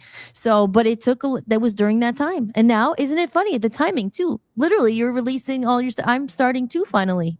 So. You never know. See, I feel like you meet certain people in certain times for, a reason. Sometimes you loop back and you never know. Right? Oh, for sure. Yeah, for sure. Especially great. You're a very talented person, and so it was really cool to work with you. Well, thank you. We had some great rehearsals. Yeah, there was only a couple, but I remember, was it like Chandelier? I was like, I've got to fly. Some of these songs, because you had to put a cool spin on it, I think, right? You were like doing different versions of it. Yeah, One I always try to make it a little bit different, right? But still, Yeah. I mean, if you're doing a cover show, you're still doing a cover show. In fact, I just did a cover show in January. We have an event here called Liquid Red. It's actually a BDSM kind of club thing. It's kind of fun. Megan, who runs it, she's fantastic. Anyway, I do shows with Liquid Red like once a year, maybe twice a year at the most. And I was doing, I was talking to her in December that I had worked up all these cover songs, and I got I had really cool versions of them. And so I did a show with her, Liquid Red event. And it was called, and for me, it was called the Covers Show because it was pretty much all covers. I didn't do any of my originals. Oh yeah. Well, that's cool. I mean, there's a big scene out there too. I'm sure. Like, there's a lot of good, like really good cover bands, like tribute bands and stuff, right? Oh, we are in Las Vegas. We are not lacking people who want to play. Oh gosh, there is just tons of music going on here. Yeah. It is crazy. Yeah. Aw. But no, there's also some really talented people here, and there's a lot of even retirees that like to retire here who are ex-pros. We have them from, there's just so many, and it's there's just too many to count. It's amazing. So yeah. Yeah. Well, that's awesome. In fact, even beyond it, even like there are famous people. I have a friend he's an older gentleman. He's retired, and he was a famous juggler. And he did juggling for kings and queens, and he's huge. His wife was this amazing trapeze artist that is super famous. So there's so many of those types of people here in Vegas that even retire here. Oh, for sure. Because I remember when I would walk around like Hara's as the bunny girl, I'm like walking around, there would be like, they were on the balls and the girls, I'm like, oh my God, I was like always watching the juggler. She'd be on a ball. Like, yeah, I mean, I'm sure they have a circus there, right? Do they have a circus there? Well, Cirque du Soleil has yeah, I thought that. shows here. And, yeah. And we have huge warehouses that are basically places where gymnasts go to work out, and it's a circus in a warehouse training facility, if you will. We have lots of that stuff, Yeah. Well, for sure. This is professional entertainment production. Yeah. City. Yeah. Aw, I really love. It's that hotel, or isn't there a casino called Circus? Is that still there? Yeah. Yeah, I remember that. I didn't really go into it, but yeah. That's really it was intended for kids, and it has a little amusement park in it in a kind of a warehouse kind of thing. Yeah. Rides and stuff. Like I said, it was kind of circus is not our best, but right. Yeah, it is. On the subject of trapeze. So what next in store? Your album is coming. Is the album called Medusa Sessions? That's the name of the album? Uh-huh. And when will that be out? Or you're doing that in pieces, like just one single at a time and leading up to it, or? Exactly. Yeah. I'm releasing songs like once every like week or 2 weeks. And then, yeah, I'm just finishing up the CD right now. So I still have a few songs I'm just finishing up. It's funny you call it CD, but you're not going to be making CDs, are you? I actually am. It's small quantity. I'm probably going to make 100, No, I'm just saying because literally I have a CD burner still, and the last time I put out music was on CDs. And people, I don't have a CD player because my father-in-law, I promised I'd burn him a CD, and I'm like, I have nothing to check it on if it works. I don't have a CD player anymore. Yeah, but, some but people do. people want it. And so I make it for them, kind of a thing. Like I said, a small run. It's not a lot. Yeah. And but it does actually, in a way, kind of. I like it in the sense that it does kind of. It's like a project that you just completed, right? And it kind of marks a. But when you have all the songs done, it kind of marks a completion level to me. So that's Yeah. cool.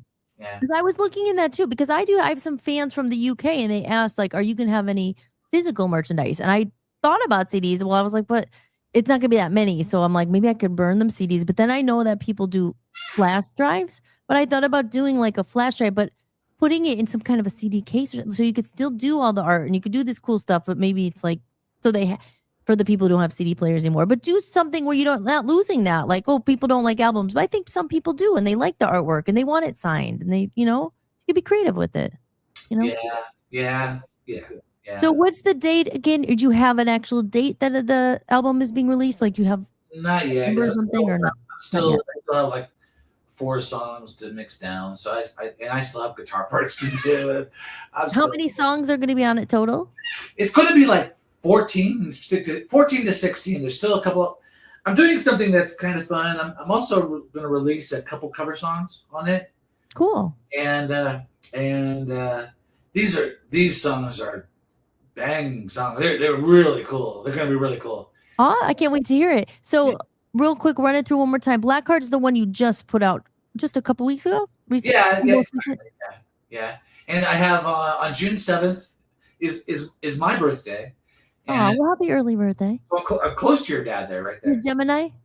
Yeah, I'm Gemini. Yeah. Gemini. And so Sunday I have a new song that's called My Medusa. And it's kind of like almost the name song of the CD, but it's a really cool song too. And so that's released on June 7th. And then will I ever see you again?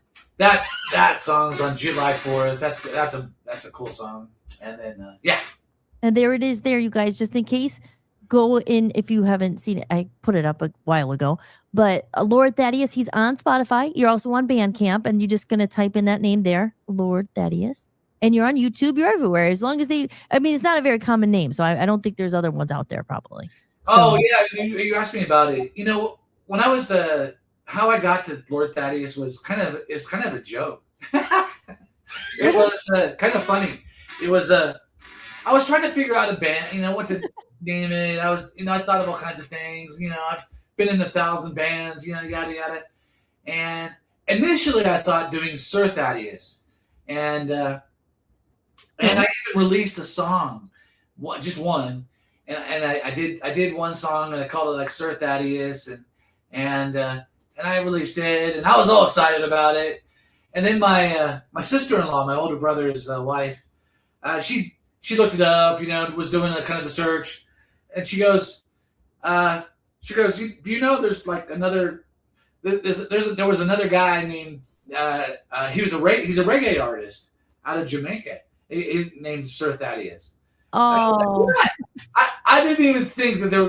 I thought it was so unique. I didn't think that. yeah. I didn't think it would be anybody.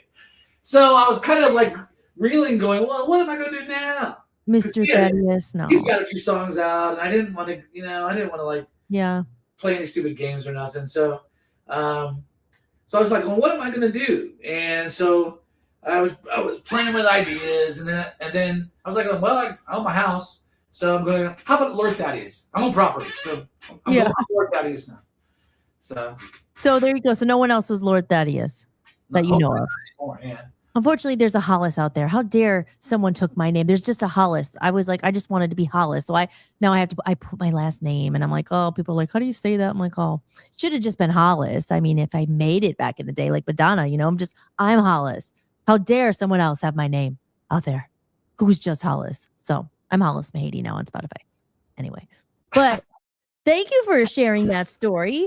And It's been gosh, it's 8:30 already. So like I said, I talk and talk and talk. But for anyone else out there, again, any other links or anything you want to let anyone know? I guess I don't know if you have a website or any. I think we've said everything, right? But is there any closing things you want to say or Um, farewell words or anything? yeah, you know, life goes fast. Mhm. Sometimes we get stuck in the ruts, working and paying bills and having to do the life thing. Yeah. Uh, but make sure if you can take some time to smell the roses, and whatever those roses might be for you. Maybe it's going to a bar, having some beers, or whatever it is. And but enjoy your life while you're living it, because it goes fast. Oh And my gosh. Amen. Absolutely. I say that all the time. And again, it is a crazy time. We talk about, okay, there's good benefits, but with all the AI, you're always constantly disconnected on the phone. Or it's like, it goes so fast. And you just said it, like, especially when you get a little older, I mean, you realize, like, or you lose someone dies. And all of a sudden, like after my dad passed away, I was just like, oh my God, life goes so fast. He would always say it to me too. He's like, how it goes so fast, especially when you get a little like, boom. So you're right. Nothing's guaranteed. nope. These are your closing words, but I'm piping in because we think the same. No, in fact, actually, that's in my that line is even in my song "Immortal." It's there are no guarantees. You're right. So you really just got to make the best of whatever your scenario is. That's your best play, and And enjoy life. And also travel. I highly recommend traveling for people. yeah, Going to Italy. Last 2 summers I've gone to Italy. It's such a mind-opening experience. yeah, Travel and experience history, and to experience places, and it really opens your world, and yeah. highly recommend it. And people like invest in experiences instead, like because people will always make an excuse. Well, I can't afford it. You must be rich. You must be lucky. But make it a priority because at the end of the day, you're not going to remember all the stuff in your house. I mean, you know what I mean? Like you live there, whatever. But you take with you those experiences. Like you said, even going in London, I mean, I was able to travel the whole world doing music. I mean, I might not have a load to show for it now, but I mean, I'm rich in experience. So, you know. What was some of your favorite places? Let's see. I love oh, that's tough. Okay, wait. So I lived in London for a long time. Ireland they weren't my favorite. What did I love? I love Portugal. That was nice. I think also though, and Spain was cool. I was in there.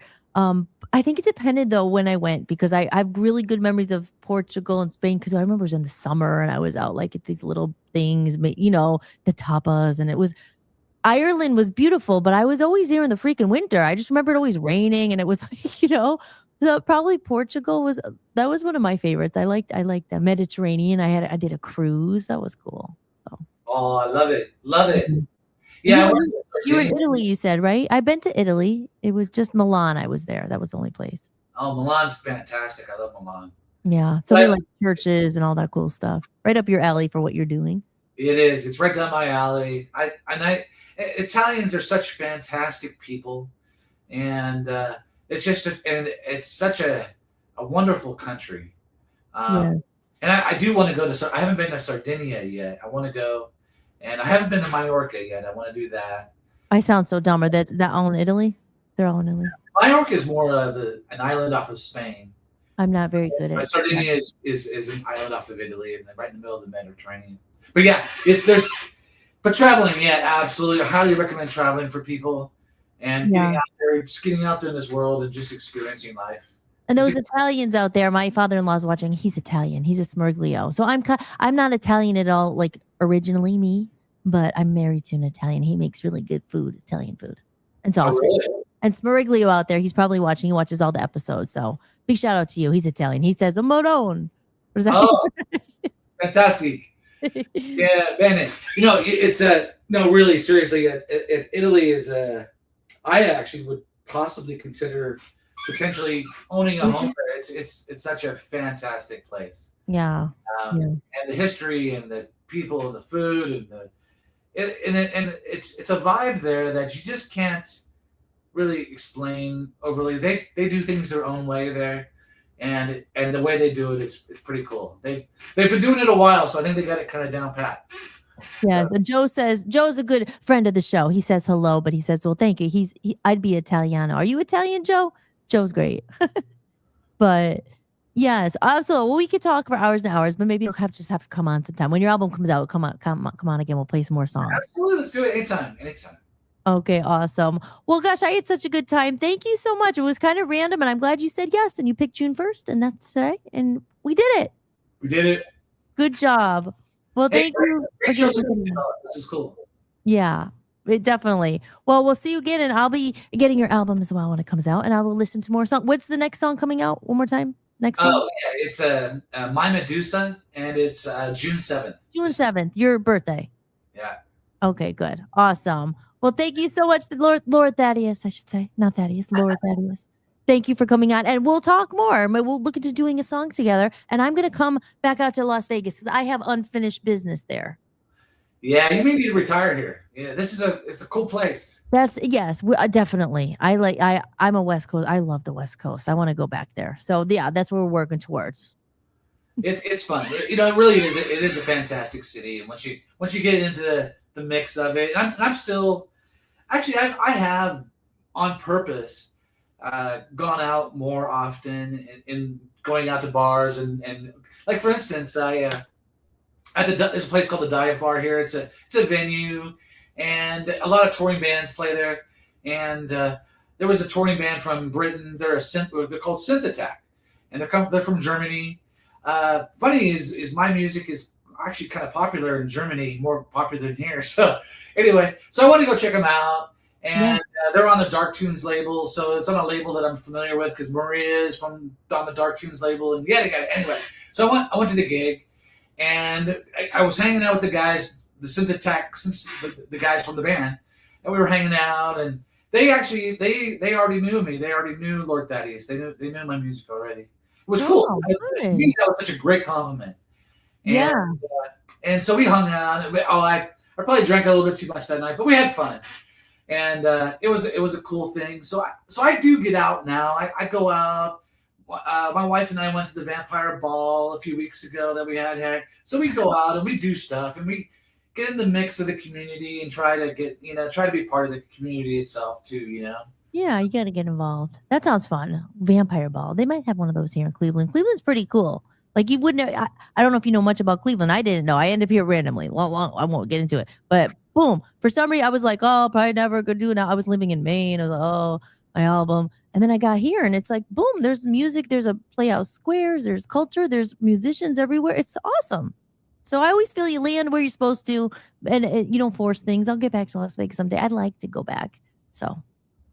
Well, you definitely need to come back for sure. Yeah, at least for a show. But I'm gonna live there someday. I also like Arizona as well. I think that Arizona, there's really cool places in Arizona for sure. Yeah, I like Arizona. I like Sedona. I would love to go there. So that's where we're gonna go when we're sick of these winters. Winter sucks. You got summer like all the time there. It's pretty awesome. Yeah, it's kind of fun. Well, we can talk all night. So you'll come back again sometime. All right. Sounds good. Promise. All right. I hate doing this part. I remove you from the stage. I'm gonna boot you off. Okay. Hey, thank you. You're welcome. Thank you so much for coming. Everyone, check out this Lord Thaddeus.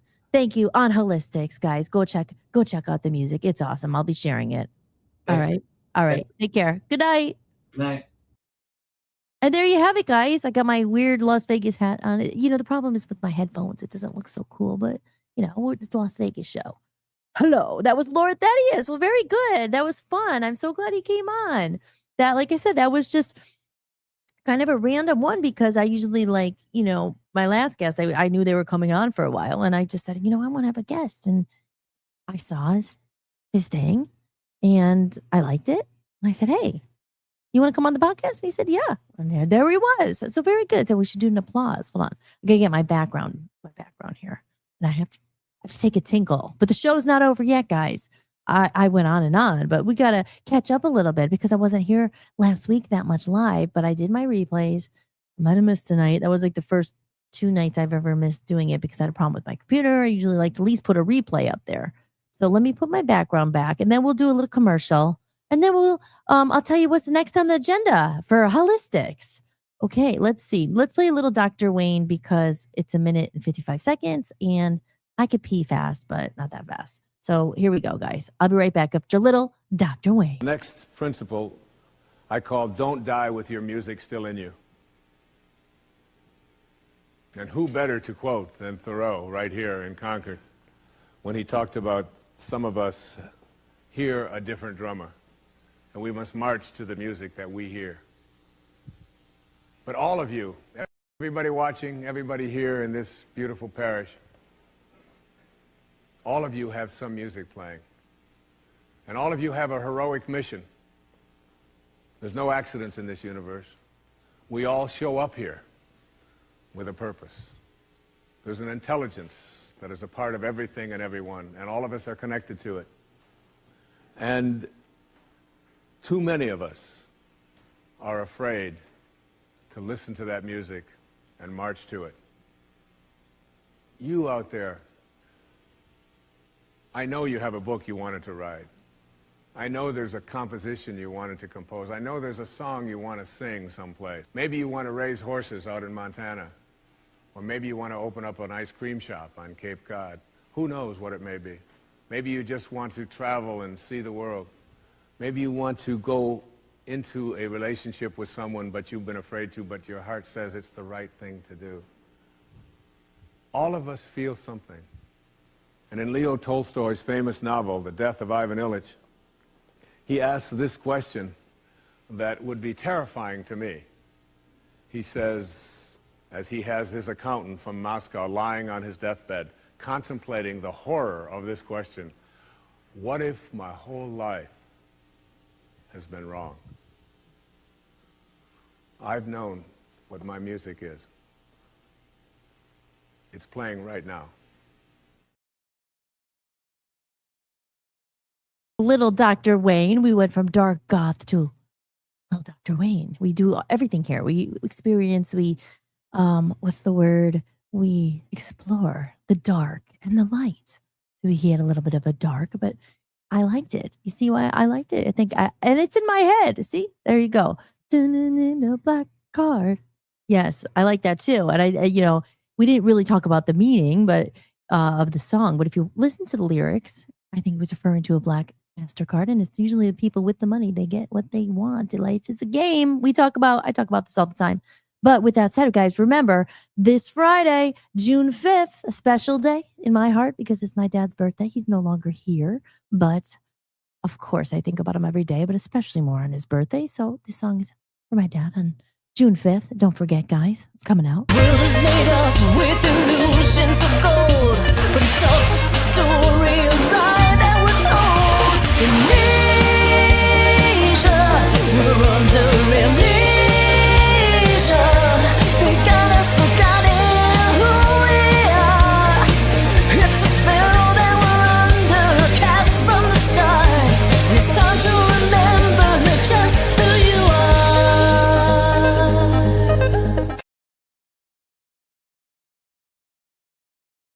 They got us forgotten who we are. Left in the dark. In the light of grace, we'll remember our home. See the face of the sacred place that we know, and we'll remember who we are. It's amnesia. We're all got amnesia.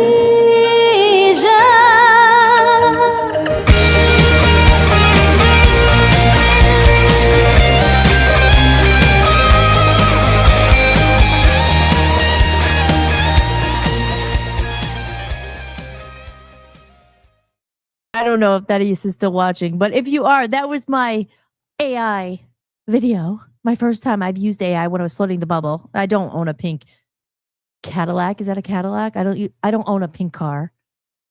I wish I did. That would be pretty cool, but that was AI. And I think it's pretty cool. Remember who you are. Like they'll take you and it kind of looks like you. Obviously, it's not exactly you, but it looks pretty close.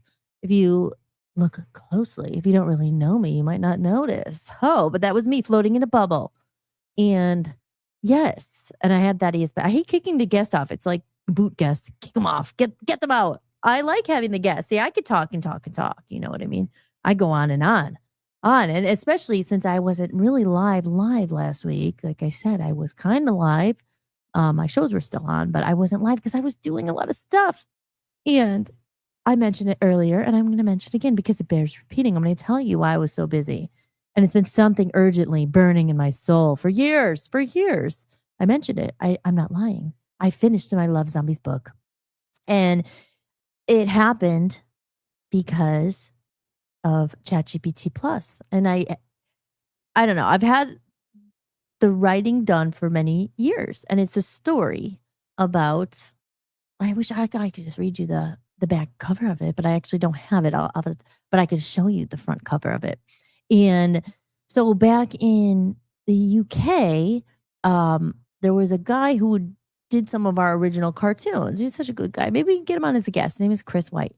He's awesome. He's an author. He's hilarious. He was a great guy, good supporter. I mean, he's still alive. Thank God. I just mean he was a great guy. He is a great guy. My point is, he kind of with the original ones he was doing, but time goes on and time's passed. I haven't spoken to him really in years. Like a while ago. I think he's doing okay. I'll see his videos once in a while. But I didn't want to be like, Chris, can you do all my illustrations? I wanted a lot of illustrations. So anyway, I was like, with all this AI stuff, let me see. Because even a couple months ago, I would try to get the Love Zombies, like, because I had their I could see them in my mind.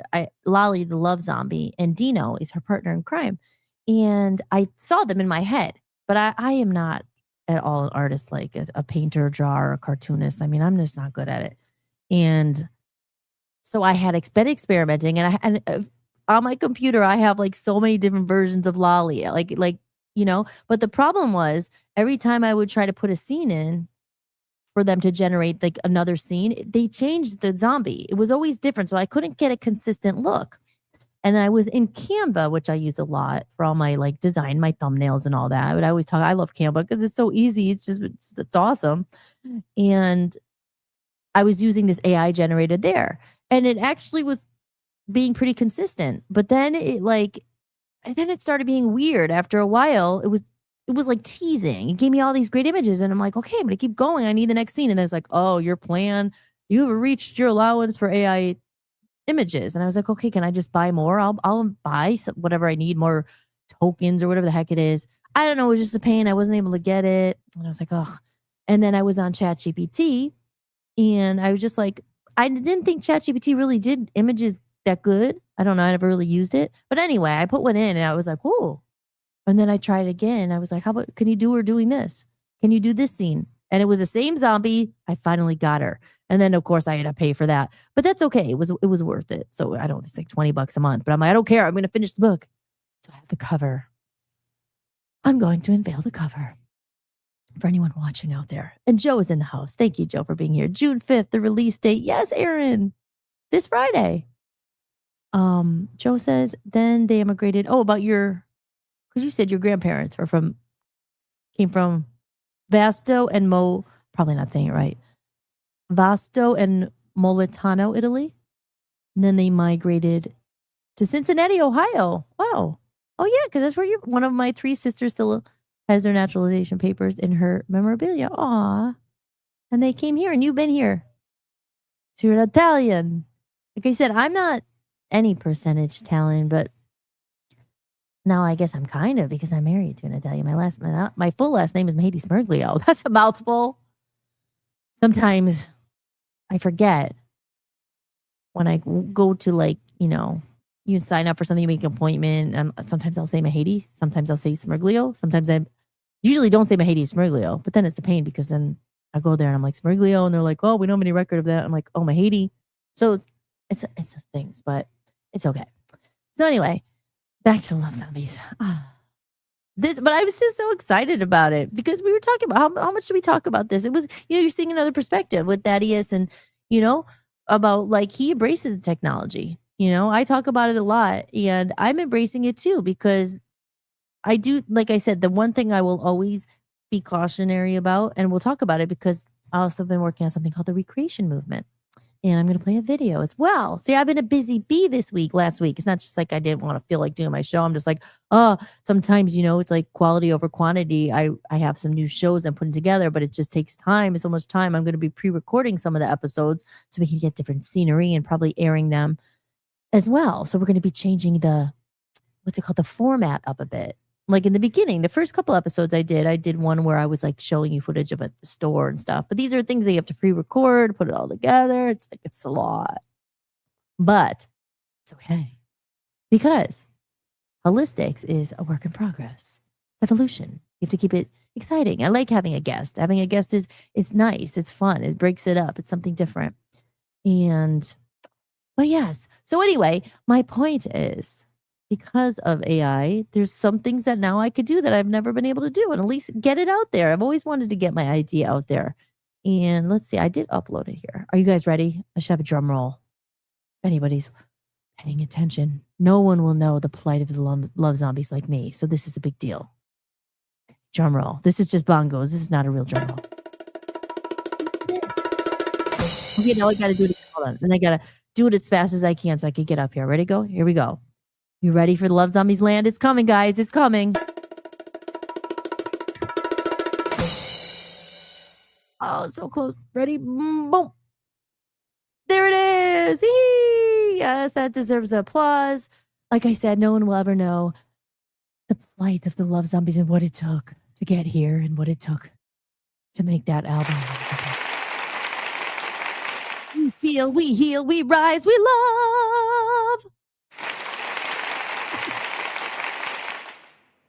Oh, it deserves another one. Okay, wait, hold on 1 second. Sorry, Thaddeus. Okay, yeah, don't forget, you guys, check out Lord Thaddeus on Spotify. I just want you to see the whole thing. A cosmic adventure, kindness, compassion, courage, and love. That is fluffy love right there. Higher vibrations. There is Love Zombie Land, guys, and they're coming to Earth.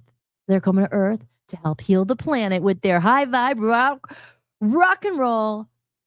High vibe, high vibrational rock and roll. They're coming, guys. They're coming. You're not going to know what hit you. The Love Zombies are coming to save the world.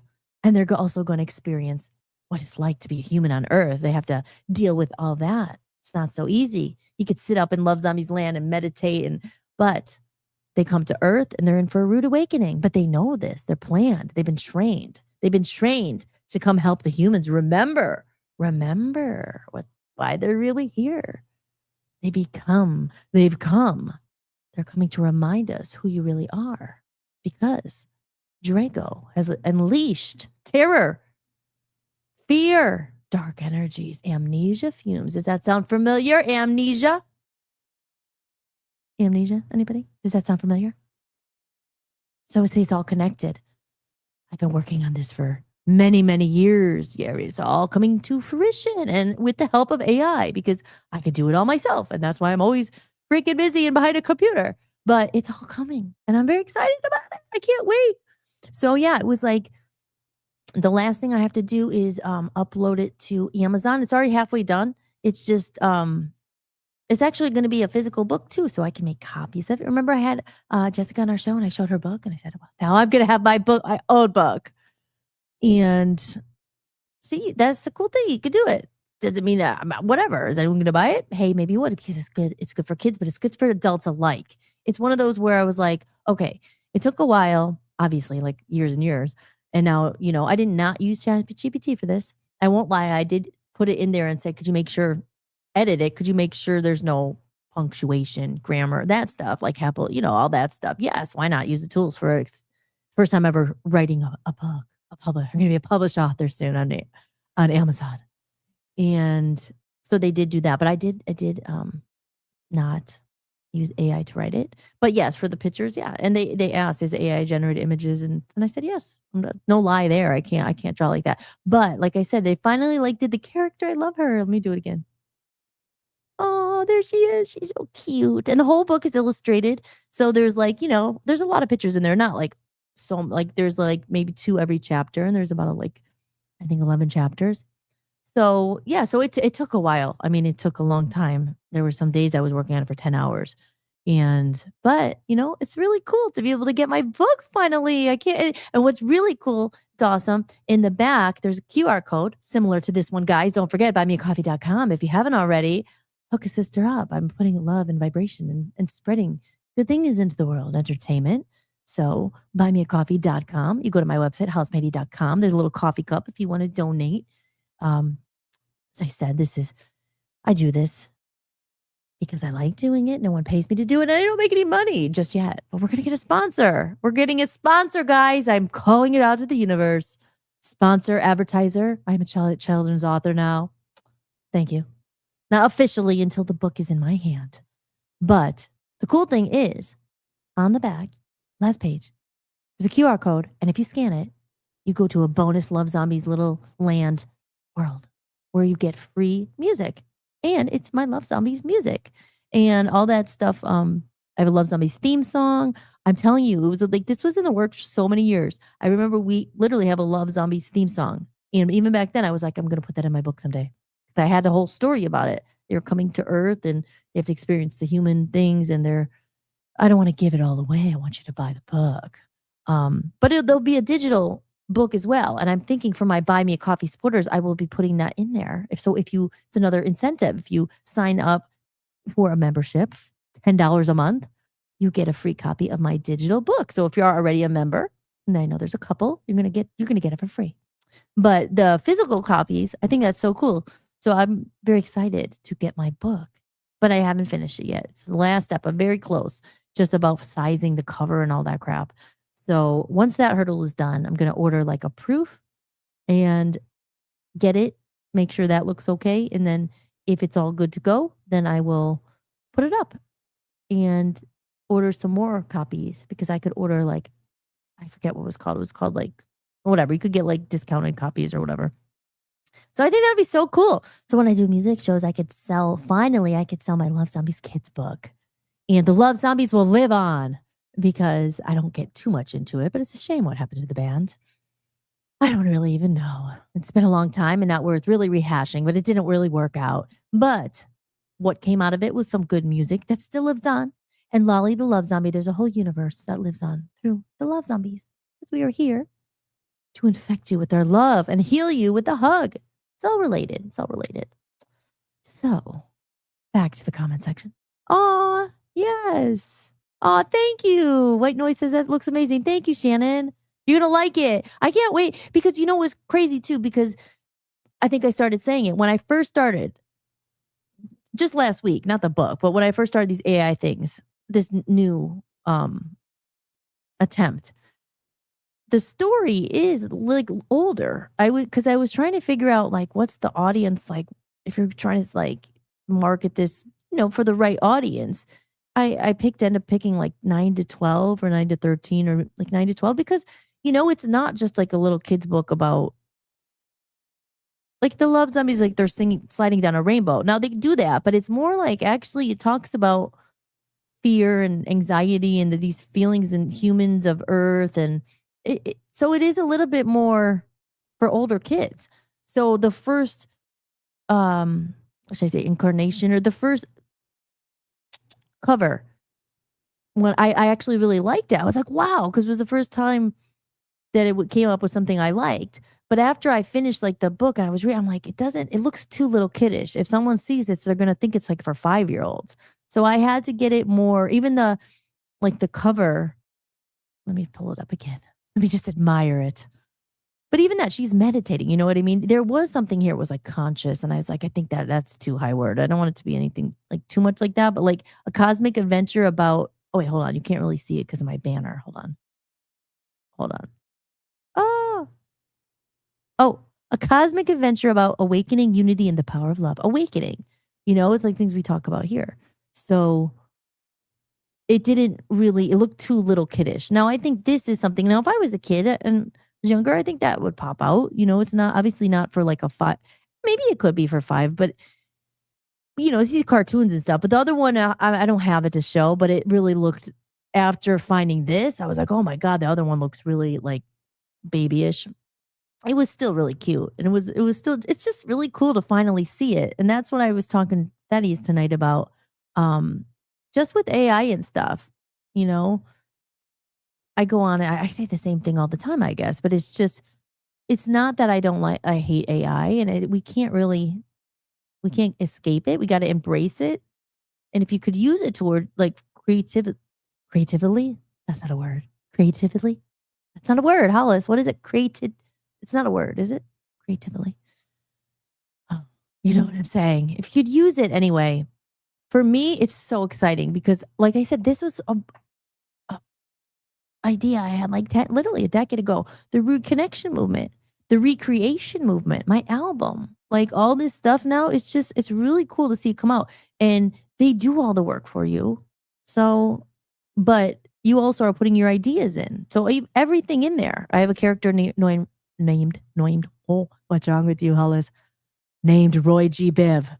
Does anyone know what that stands for? Roy G. Biv. If anyone knows the answer, you will win a prize. Anybody? Anybody would know what Roy G. Biv stands for? Let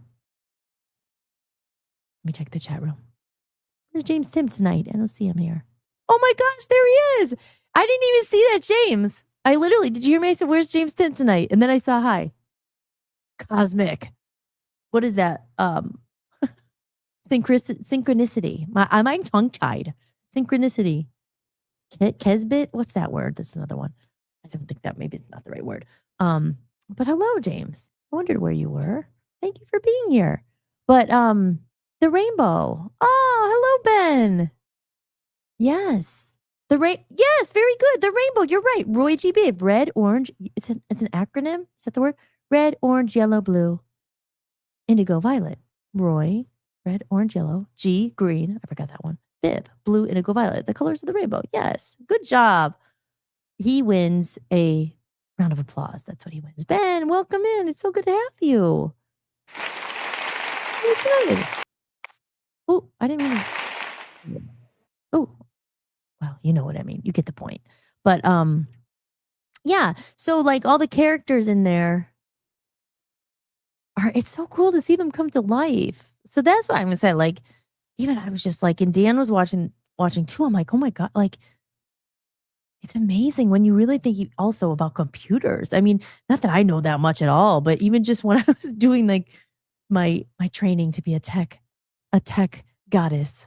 I'm kidding. I don't know if you're new here, you don't know what I'm talking about, but I was like learning, computer stuff, like all that, and like the insides of a computer, because we have to get another job to pay for all this stuff. So I'm like, okay, I'm gonna become doing tech and all that. So you always get a job in, I guess, customer service and tech support and all that. Like really, I guess. But it's a lot. But I remember learning, you have to go through these basic things of like the computer packets and how it gets from this and how in the parts of a computer and how it gets there.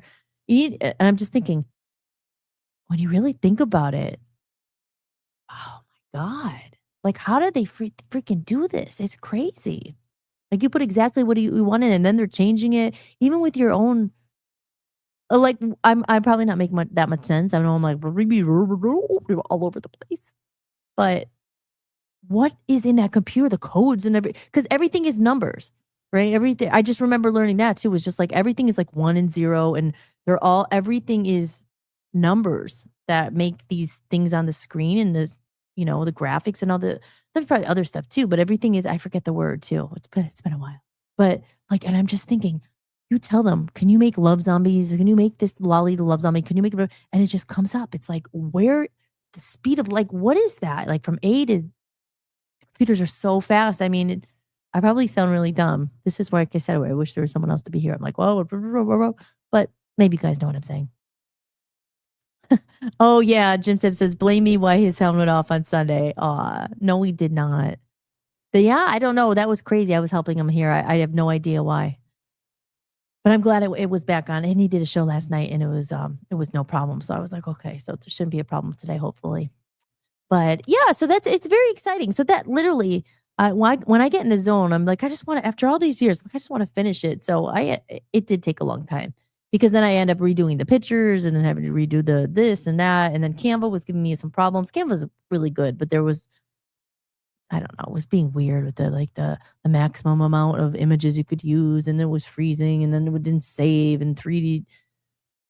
So it took longer than it really should have because of mistakes and errors. But I don't know. I mean, back a long time ago, it would have taken forever. You imagine typing in, like, you just probably never would have even happened. So yeah, there's one of the advantages of AI and this kind of stuff. Like I said, it's just one of those things where I will always say, it's still important to have humans involved, obviously, in humanity. And it brings me to the recreation movement, which we are also going to talk about because why not? Why not, guys?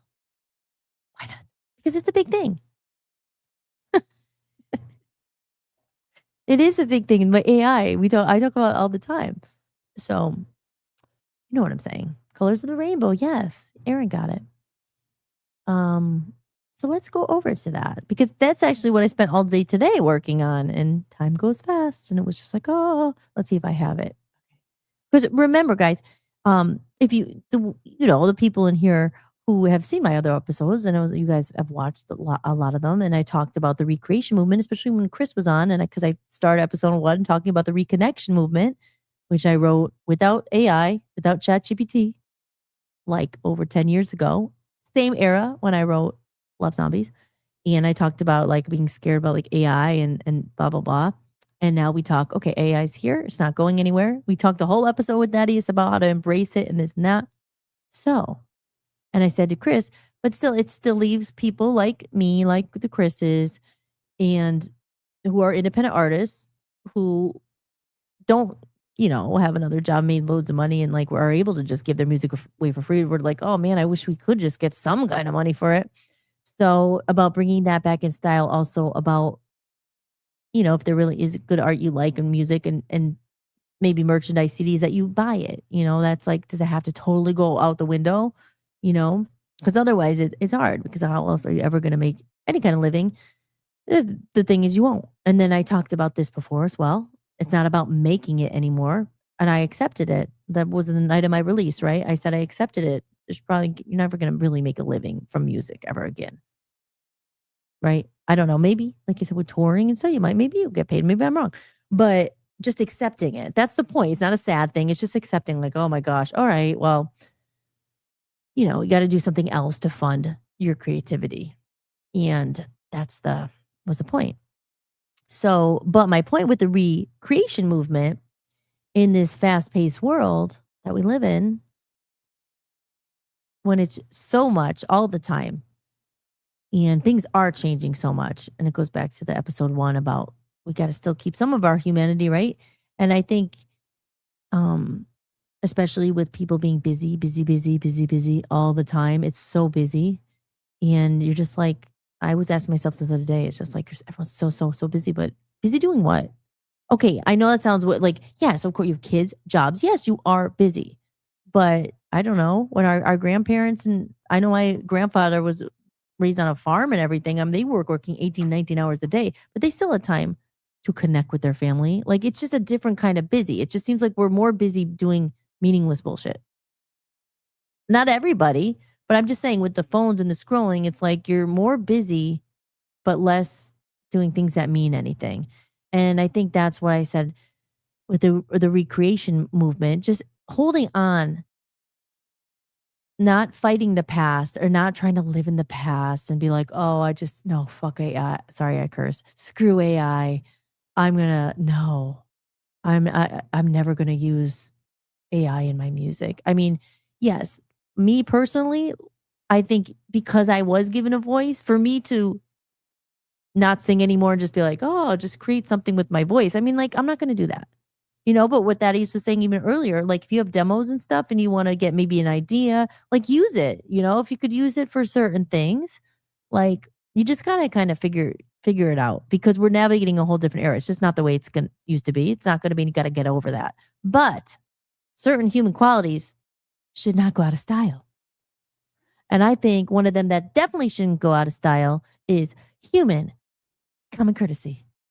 And I think that people use, oh, I'm just so busy, as an excuse to be a jerk.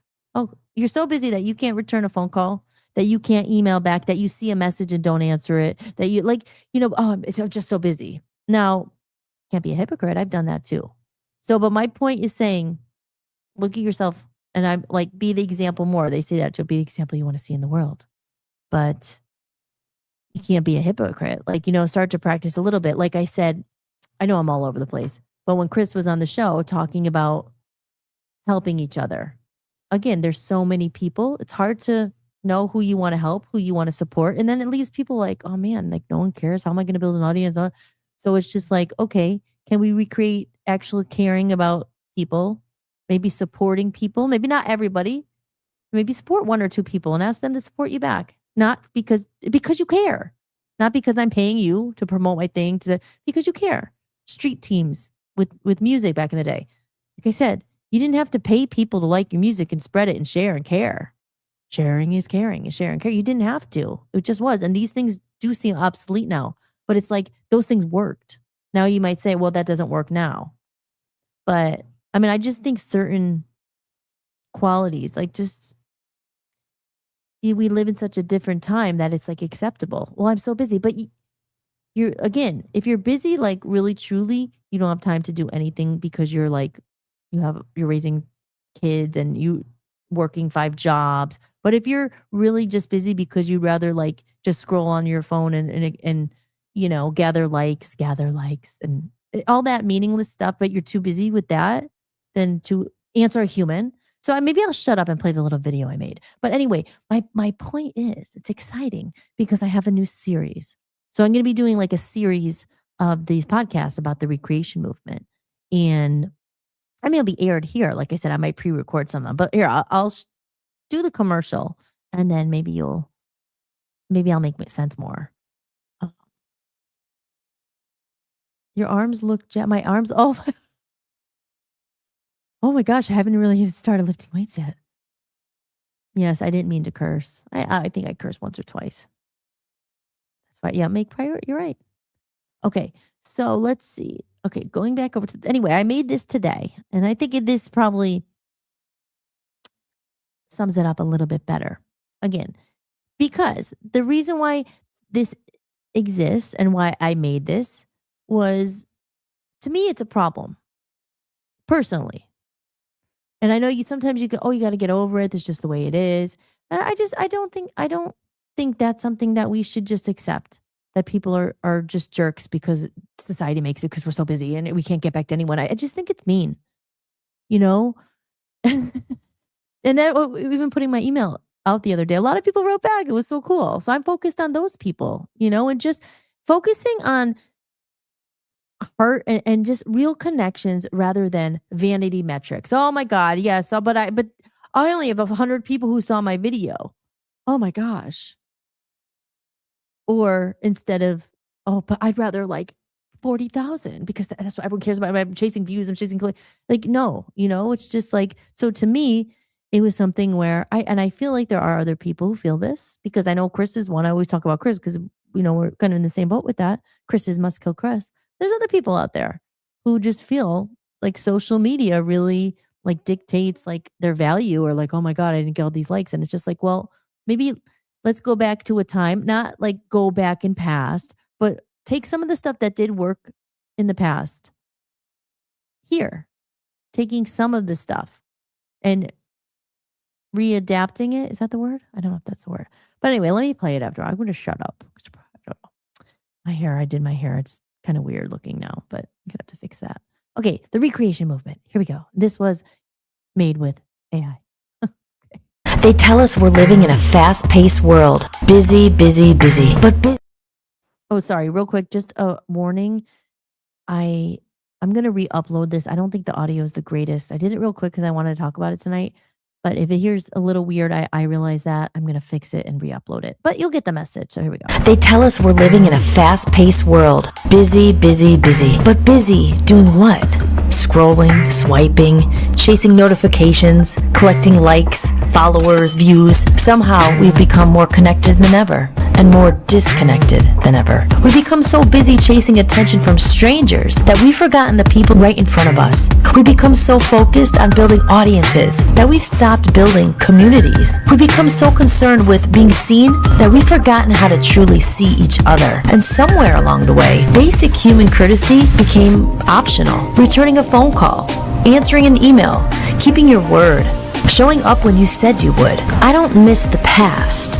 I miss the things we left behind. This isn't about going backwards.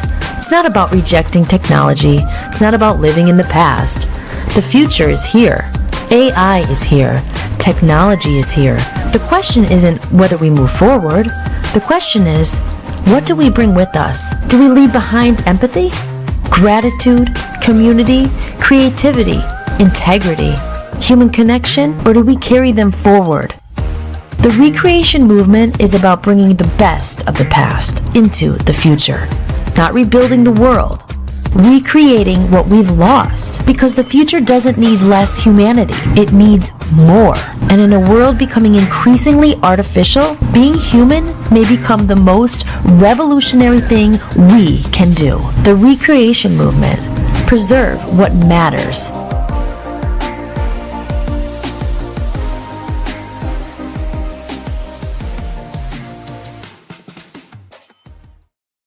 There we go.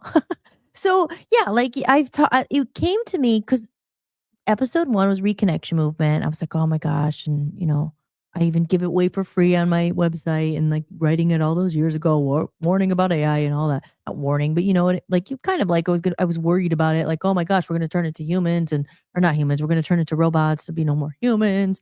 Here we are, though. Here we are, and like I said, maybe not everybody feels this way or cares like I do, or like people like my age, I'm going to say, or older, because it is so crazy. And, but it's just about, like I said, preserving some of those important things. When I say empathy, that's a huge one, because that's the only thing when everything is so automated.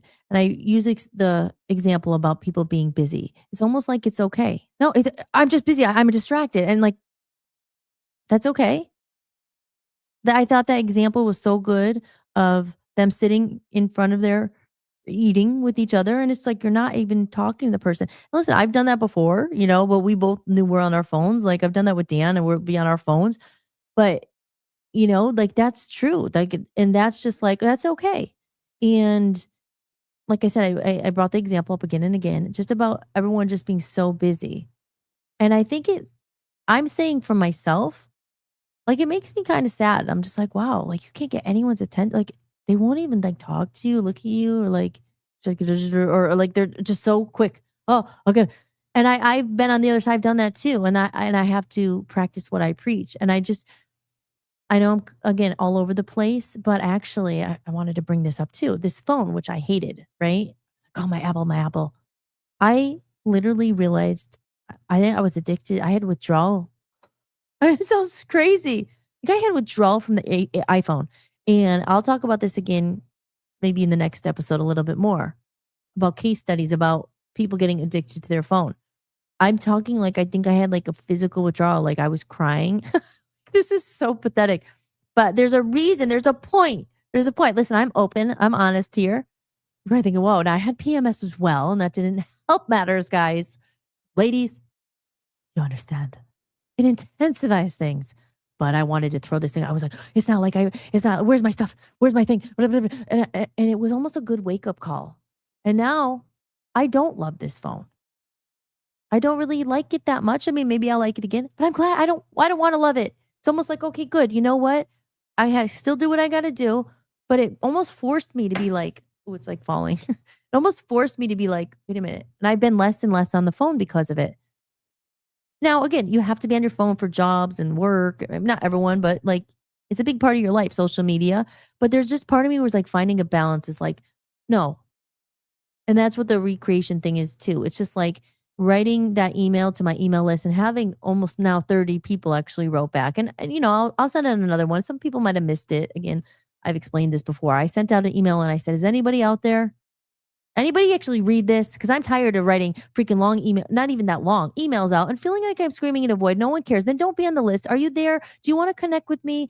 Am I bugging you? Let me know. Do you still care about music? Do you want to connect? And people wrote back. So then it's just like, okay, those people did. It's about just actually, we said this earlier with Thaddeus, quality over quantity. It's just like, a recreation movement. I want to find those people who feel the same way. Again, when you balance it, you have to use, your phone for a lot of stuff you have to. There's no escaping it. AI, even me, I like AI now. It's helped me a lot, but still there's a balance. It shouldn't replace phones. There's a place for it, and you have to utilize these tools and all that. I've liked how it helped me with the creativity. Yes, there's some things I don't like about it. I don't like that how it's going to be really hard to make any kind of money, especially for someone like me who this is all I did for so long. And it's just like, oh, who knows? But, whatever. But the point is, you have to live it. So it's just like, I don't know, just finding that balance of still preserving that. And again, I think it's going to be for people like me, my age, older, maybe a little younger, or, who, like I said, remember what it feels like to really connect, who lived before the iPhone, who lived before all this stuff. Because we long for it. I long for that connection sometimes. I don't get it from people. I got my husband and stuff. But I'm not saying I'm waiting for everyone else, because that's what you got to fill yourself with God, and you got to, but I do think it's alarming that it's just like, wow, so, but you can't say that no one cares, because people do care. So it's more just like bringing it back in style a little bit. Like, it's okay, call someone back. Or if you say you're going to show up, show up. Like, have a little bit of empathy. That was the word, empathy, for other people. Like, care. Not enough people do. And I think, or maybe there are, maybe I'm just meeting the wrong people, or haven't met any of them, but I have, because they're in the chat room, so it's you guys, but it's just, there are. So it's about bringing that back, like morals. And again, I'm not saying oh, I'm just so moral and I've never blown anyone off or ghosted someone. I don't do it on purpose, but you're really busy. But it's like me saying to myself, what's more important? Is it being busy? Because I've accepted. I don't care. I've accepted about social media, and you have to buy I think it's just a stupid obsession and influencer. You want to, oh my gosh, I need to have 1 million views, 1 million followers. If it generates a lot of money, great. I see why people want it, because we want to make money, you want to make a living. But if you get to the point where you're like, okay, I don't really care that much, then it's just like, oh my, it's almost like liberating. It's like, okay, I'm going to figure out another way to make money, and, maybe make some money as well with the creativity, but, don't rely on it. Okay, the dream, blah, blah, blah, the making it, that part's over. I've talked about all this before, but, but it's just about I think it's for those people who have seen the transformation and miss and say, what happened? With your grandparents and stuff, it's like, they literally they had family dinners, and it was not everyone on their phone. Even in that video, everyone's at the picnic table, or they're cheersing. There's cheersing their wine or whatever. There's no phones on the table. So recreating, bringing that connection back, and recreating the things that matter, bringing them forward. Instead, you're not going to live in the past. It's not about that. And hopefully that commercial kind of summed it up. I don't know. But my point is that my next episode is going to be episode 1 of that little series. It's Hollis-tics, whatever. But whatever. It's the recreation movement. Episode 1, preserving what matters. And then the second one is about being busy. Because there's so much stuff I want to talk about. And I think other people can relate to it, having friends who are too busy. It's are they really friends? This is not sounding like a needy thing. Why aren't you there? What do you mean you're busy? No, it's not like that. But it's friendships, people, all that stuff. We all go through that kind of stuff. So just applying it to life and just saying, if that's the way the world is, do you just become like that too? And just say, oh, because I don't like that. I still think old fashioned. I still think it's right if you made an appointment and you can't make a call and cancel it. Again, I'm not perfect, and it's not I've done it every single time, but making a point to do those things. So it comes back to you. And sometimes it won't, because this is the way it is. But is this the way it has to be? Is it Oh, you're just so busy. It doesn't matter. Who cares anymore? It doesn't really matter. They must understand. I'm busy on Instagram. You're busy chasing strangers, likes, admiration, whatever, follows.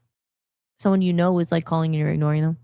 I mean, it's just not me, but you know what I mean? It's just like, so what do we accept? Like, is that all right? Or do enough people say, no, you know what? And the thing about music and people, if there's something you really like or a book you like and you're able to like afford it, do it. You don't just go to the dentist and then just walk out and say, I don't feel like paying. Like, you pay them, you know? So it's just like, I don't know, figure it out as we go. But it's something that fulfills me and I like talking about. And that's why I do this show. You know, it's just like to connect with people and, you know, connect with those kind of people. Because I really do think without like human interaction, it's a sad world. And that's the one danger about AI. We don't want it to become like it's okay to just like not care because it's just so busy. Everything's automated. Who cares? Whatever. You know? You know what I'm saying? Oh, no, it make much sense. James says, small at first. Okay. But how do you forget the past? Relationship, marriage, you come over. Well, I mean, what are you saying? Like, how do you forget the past or how not to? Or that's, I mean, that's a big question. A lot of people live in the past, you know, and it's like people always say you can't change the past. I mean, I think it's just, I guess that's in what way, if you want to, you know, if you're there and you're still watching, you want to be more specific. Like with this, like you can't forget the past. I mean, that's just take some of the good and the bad, but oh my gosh. Holy moly. That's a big one though. People live in the past. Like it's hard if you don't like, because the past could really bring you down if you can't get over it. Because the truth is you can't do anything to change it. But it's easier said than done, you know, especially if the past affected what your past mistakes, your past things affected. How do you get it out of your head? Well, they say sometimes, like, again, easier said than done. Try to live in the moment more because really the present, the only thing we really truly have is now. The past actually doesn't exist right now. That it doesn't exist. It's not there. And the future doesn't either. They always say like, oh, you only have the only thing that actually right now is right now. You can't see the future or you can't see tomorrow. You can't see, you could remember the past, but it's still not really here. I don't know. I don't know, James. There's a lot to that one, but all I know is that, and again, I just do my own making sense of the world and freaking my own therapy about the past and stuff. That's why I say the comedy of errors, you know, mistakes. Were they mistakes? Did you learn from them? If the past thoughts are holding you back and you're living in the past, like for instance, I'll do it a lot.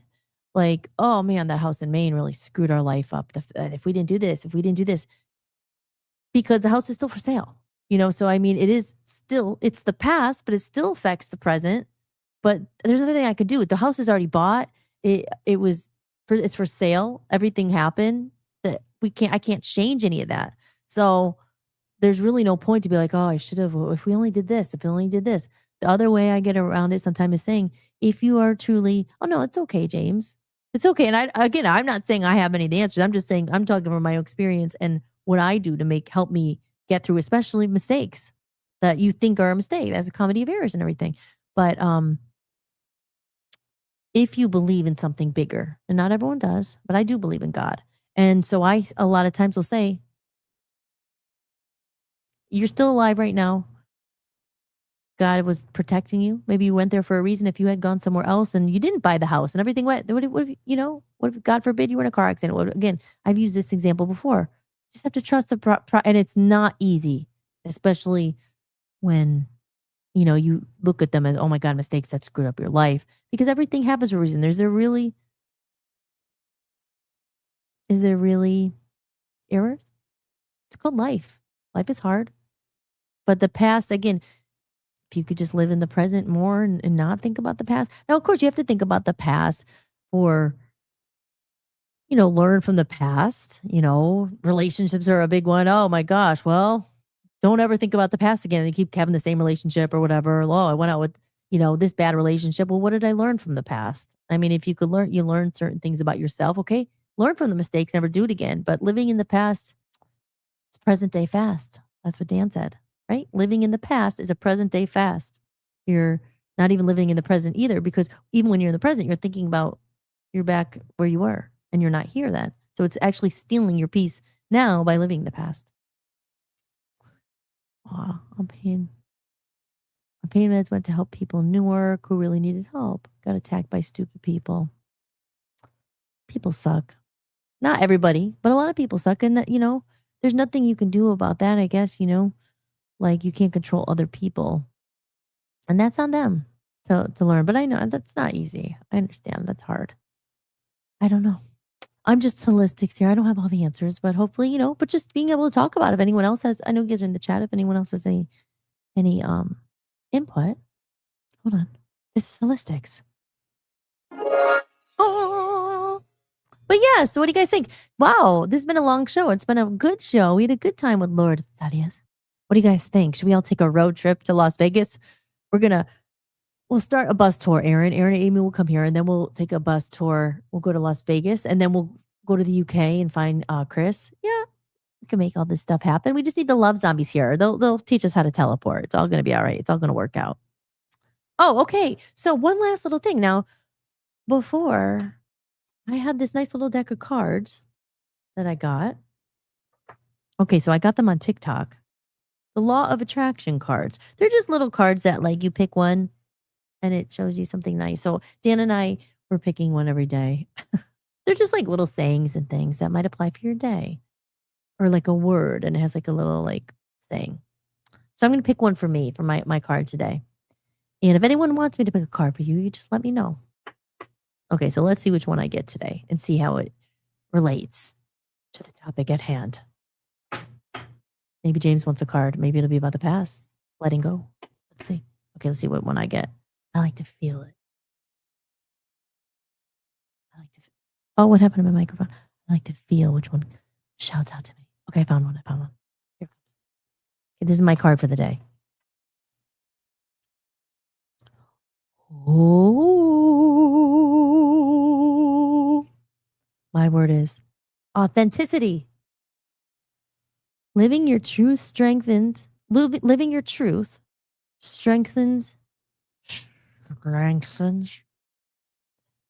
your energy. Authenticity attracts what aligns with you. That's true. Express yourself fully and without fear. Let go of people-pleasing tendencies. And then when you flip it over, it does another little thing. Self-doubt or fear of judgment may be causing misalignment. Reconnect with your true self. I like these cards. They're good. They're great. And that's the thing too. Like for instance, I mean, this is appropriate. They're all pretty good. You get like, it's a cute thing. I like it. But, I'm living my truth now. I feel more, especially like putting my Love Zombies book out. Since it's stuff I wanted for so long. I mean, not just that, I guess, but just even the recreation movement. That's something, it's just, these are things that are true to me. They're in my soul. They're in my heart. Even with this podcast, sometimes, like, oh, I have to do this and maybe this guest and I should talk about this. And I love everything I do. It's not that, but it's just sometimes I'm like, okay, but I really want to be talking more about this, or my heart is really happy when I talk about this, but maybe it won't get so many views. Maybe I should do this because it's more of a format. And that's not totally 100% aligned. I mean, again, it's not like anything's not real. I mean, it just, but when you actually are really authentic being you, I think that's what it means. And then you align more with things that are maybe more like I'm talking about more people. Like I talked about when you kind of like example, like, okay, no, it's cool. You're busy, blew me off. I saw that you just saw my message, but you didn't answer me, but I saw, then you were scrolling. Like, that's okay. No, I could say, no, you know what? No, it's not okay. I don't accept that in my life and I don't want people like that. So, and then maybe you will, does that make sense? And then because you're being true and they might say, well, screw you. I'm busy. Well, okay, but that's cool. Like I want people in my life who have respect for me or who value me. And same with me. This is not just about me being like, why aren't you talking to me? Why are you ignoring me? Like I'm like a little kid, like people have lives. I get it. But you know what I mean? It's just like accepting, like be true and saying, no, I don't tolerate that. I'm saving this for an episode about friendships because I've had some stuff and we could talk. And I'm sure a lot of people understand that. True friend, like people who are like make busy, and they really, it's like, are you really busy or you're not a priority? And not just in friendships, in life and other things, you know. So being your authentic self, being really you. Dan's great at this, and he's really him, and he doesn't have a filter and he doesn't care, you know. And it's just like because you'd rather be liked by the right people. What isn't that the quote? You hated and hate. Loved by the wrong people or something. You'd rather be hated by the right people. Well, whatever. I forget the quote. But basically, it's just saying, it's just like we'd rather like someone for the real you than the fake you. You have to always put on a show. Like I've talked about this, you know, if you're at work or something, you have to be fake sometimes. They're the boss and you have to be fake. So you keep your job, you make your money, bring your paycheck home because that's Matrix. But in real life, with other things that's not work, it's like, I don't know. This is who I am. You know, you don't like it, then fine. That's being authentic. And because then the people who really are liking that are saying, you know, I admire your honesty or your bluntness. You know, people don't like Dan sometimes. Oh, he's too blunt. But you know what? He's real and he's truthful and he's a good person. And so I'm not just Dan's listening. I don't mean, you know what I mean? So then good. Then don't like me because I love him. And that's what I admire about him. He's like so real. It's not fake at all. He's like, you know, he's awesome. He's funny and he's like, you know, but it's not everyone's cup of tea. Same thing with me, probably, you know. I mean, but be your real self. And then, like I said, it's better to have people who actually really like you than fake people. Anyway, that was my card, authenticity. Lesson of the day. Anybody else want a card? It's okay if you don't. Going once, going twice. I will only pull it if someone asks, if someone requests it. There's many of them in here. I don't know if anyone else is watching, but we have 18 eyeballs up there. That means that there's 18 people here. And it's a perfect time as I start to wrap up the show. I'm having a good time, though. It's a perfect time to say, if you're one of those 18 eyeballs up there, like and subscribe. Give me a follow. If you're feeling really generous, you can buy me a coffee on my website there, hollis-tics.com. You could go over there, check out my shop.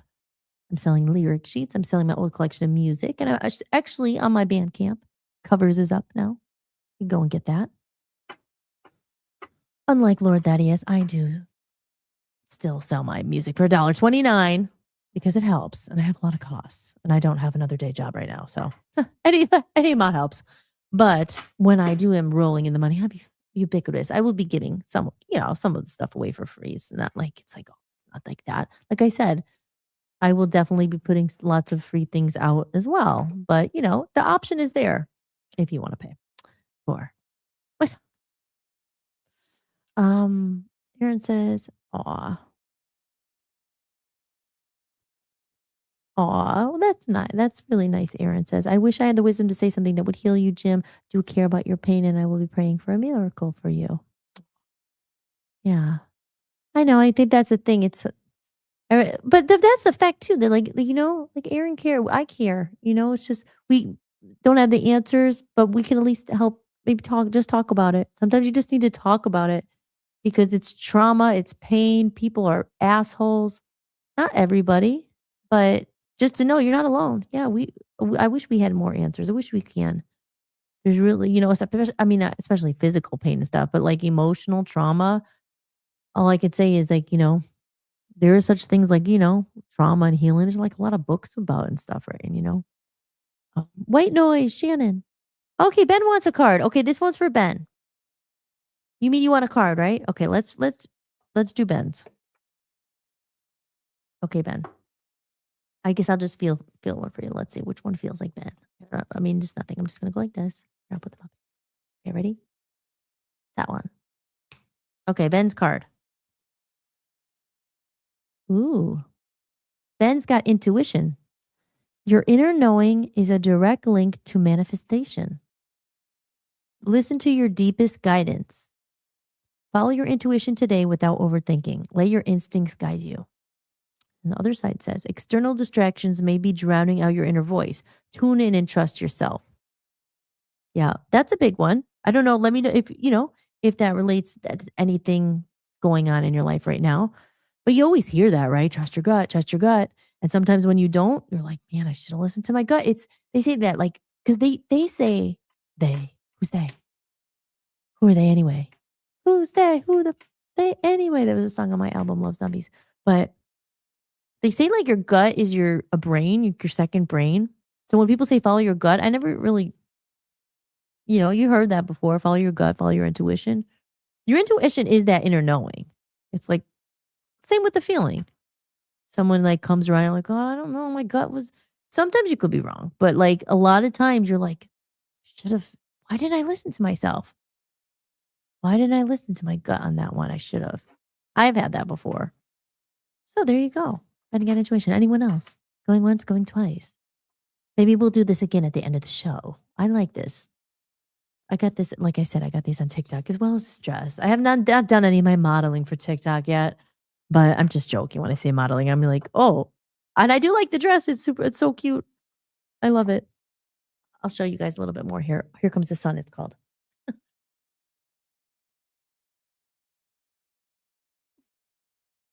You can't really see. Here Comes the Sun. Oh, good. White noise. You want one? Shannon wants a card. Okay, here we go. Okay, I'm closing my eyes. Okay, this one feels like it's for Shannon. I think this top one feels like it. Okay. Ooh, Shannon has visionary. Now, listen to this. Great change starts with bold imagination. See beyond the present into what could be. Dream big, map out your highest potential without limiting yourself to current circumstances. Fear may be clouding your vision. Let go of restrictive thinking and see with new eyes. There we go. Yeah, visionary. I'm going to say it one more time. Great change starts with bold imagination. See beyond. Then now we're getting into things I've talked about before, like manifestation and all that stuff. But it's true because a lot of times we'll think like we do our circumstances, especially with. Well, I was reading something the other day. It's just like, or with some video. I was listening to stuff. It always pops up. But like you want to go somewhere, do something, or a trip, and of course, I mean. Most people, maybe not everybody, but you're like, oh, how am I going to afford it? I'm never going to be able to do it or whatever. And then you kind of think without that, just think of like how it could happen. I don't know. But not even just with like trips or money or whatever. But remember I talked about this with Dr. Wayne and stuff and manifesting your thing. I said it a long time ago and it worked. I'm going to tour the world as a musician. I'm going to tour the world. I want to see these places, but I don't want to pay for it. I'm not going to be able to pay for it. Gonna go. No, I'm like, I want to see the world and travel doing music. And obviously I was a musician, so it was like there was a chance, but it was competitive, hard, and every day I'm like, I'm gonna travel the world, and it happened. I did. It wasn't easy, but like something happened and I was like, no, I'm going. But even this, I'm going to whatever. I don't know yet. I have to talk about it. I'm gonna help a lot of people with the recreation movement. We're gonna make a big community here and we're gonna bring back what freaking matters. Aw. Yeah, it's the dang fear. Fear holds everybody back. And it's like, it's ourselves. There's certain fears, but really, like sharks. It's always scared of sharks. But then you just don't go in the ocean with sharks. That's a little different. But fear is our fear. That's a whole other episode. We talked about it. But a lot of time you don't even know it's fear. You just make other excuses and realize, no, it's deep down, you're scared. And whatever it is of, like, rejection, you're scared of, and I don't mean just you, Shan, I just mean like in general. It's very complicated. Some of the stuff is really deep rooted that you don't even know. Why am I really putting that off? It's because deep down I'm scared of this, that. A lot of scared of failure is a big one. I know we've talked about this stuff a lot on the show, but there's 17 eyeballs up there. 6 of them may be new. And 6 of them may like and subscribe. Please. All right, I'm getting a little kooky now. Might be time to end the show, but that was good. We'll do this again. And if anyone, and you guys are my people in there. So if you ever say request a card, other people won't know what they mean. You have to be in the chat room to be able to request a card. So if you're one of those 16 or 17 eyeballs up there, come into the chat room and we can request a card and it will perk your day. So mine was authenticity. So it's better to do it in the morning because then you can think about it all day. But, so there you go. So, ladies and gentlemen, with that said, I am Hollis-tics. You've been watching Hollis-tics. And I don't know if Joe is still there. Everybody who's in here, Aaron, James, Tim, anybody else? Joe, like I said, Joe was in. Ben, of course. Nice to have Ben in here. Thank you guys for coming. Thank you for coming. I hope you enjoyed the show. I hope you liked Lord Thaddeus. You can go follow him on Bandcamp, listen to his music. Yeah, like I said, it's I liked it. It's different. And I'm glad I got to reconnect with him. He's a nice guy. Like I said, it was just one of those things where it was like, oh. Literally, I'd gone to Las Vegas and I went to his house. Like, I don't even remember how long it was. It wasn't that long. I don't know. Just guessing. I practiced with them maybe like 8 or 9 times. And we were getting this whole thing together. And then boom, boom, never happened. Certain things just, I guess, are not meant to be. But then here we are. We reconnected. You never know. Go to Las Vegas. We'll do a show together. Do something. Maybe do a song together. So we'll see what happens. Nice guy. Glad he was on. Go and check out his music. All right, guys. Well, with that said, I am Hollis-tics, your host. You've been watching Hollis-tics. And Hollis-tics will be back tomorrow. I don't know if it'll be a brand new episode, but Wednesday, it should be a brand new episode because I'm going to shoot my first recreation video. And I might pre-record it. I'll figure it out. But anyway, I always let you guys know. Dan sends out to text because he's a great assistant. He likes to send it and say it's new. Because if he doesn't send something, usually means it's a replay. But I'm just getting to the point where hopefully I can be more consistent because I do love doing my show. It's not that. It's just sometimes it just takes a lot of time. But I want to be consistent. But I also, like I said, it's quality over quantity. So, you know what I'm saying? You know what I'm saying, guys? All right. Aaron says that's good advice. Aw. Shannon gives a heart and an eyeball. Third eye. Aw. Yeah, it always makes my night being here with you all. You too, Shannon. See? I love that. You know? Aaron, thanks for a great show. Love it every time. Aw, you're welcome. And I love that you guys are here. Thank you for being here. Like I said, I want to come again. Like my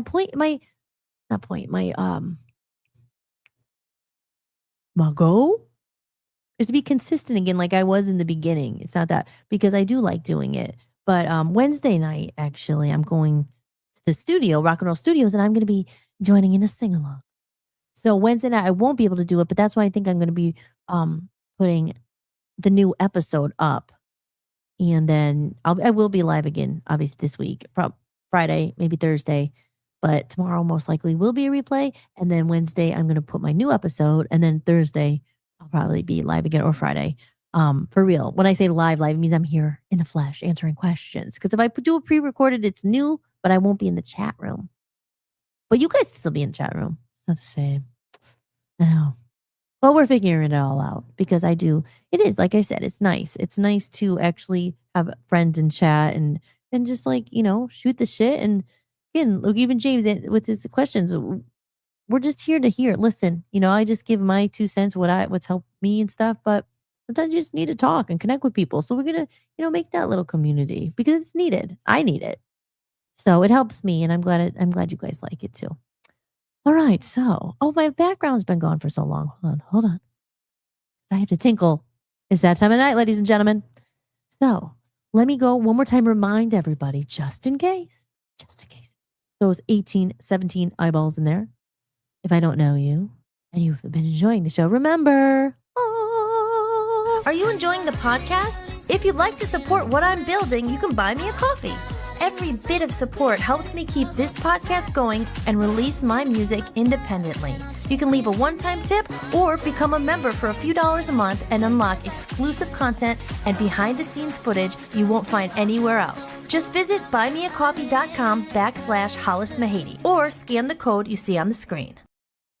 And don't forget, guys, Friday, June 5th, Amnesia comes out. Here's a little taste of that song. The world is made up with illusions of gold, but it's all just a story of lie that we're told. It's amnesia, we're under amnesia. They got us forgotten who we are. It's a spell that we're under.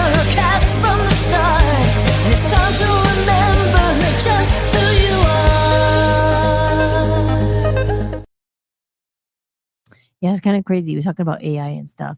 About like, I don't know. I wonder what it was. I'm not going to do that to this one, but like I said, I have the loves. Oh, I got my rights back finally for the Love Zombie stuff. So I don't know. I mean, it's not like I didn't. I guess I didn't have them because they were, but they took down the stuff from Spotify. So I'm actually thinking about re-releasing it on Voice of Freedom Records. I could do that now. But I wonder what it'd be like to put Love Zombie songs into AI and see what happens. I'm curious. I'm just curious to see what it would. I mean, the originals will always be there. I'm just curious. That's something I can kind of play with, you know. I mean, I could play with my new stuff too. You could do whatever you want. I'm just kind of curious to see what it will come up with. I don't know. After all that talking about it, well, we'll see. But yes, so there you go, guys. Don't forget Friday, June 5th, 2026. Amnesia drops everywhere, and I'll keep you posted for the Love Zombies book because it's a good story, and I'm working on a second book as well.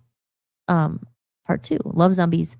This first one is called Love Zombies Land. The second sequel is Love Zombies Welcome to Earth. So that's their experiences when they get here. So I kind of started writing a little bit, but not. I think I lost it, so I'm gonna have to start again. But yeah, but it's gonna be really fun. It's gonna be really interesting. Like I said, it's kind of for adults too. So I think you guys will get it.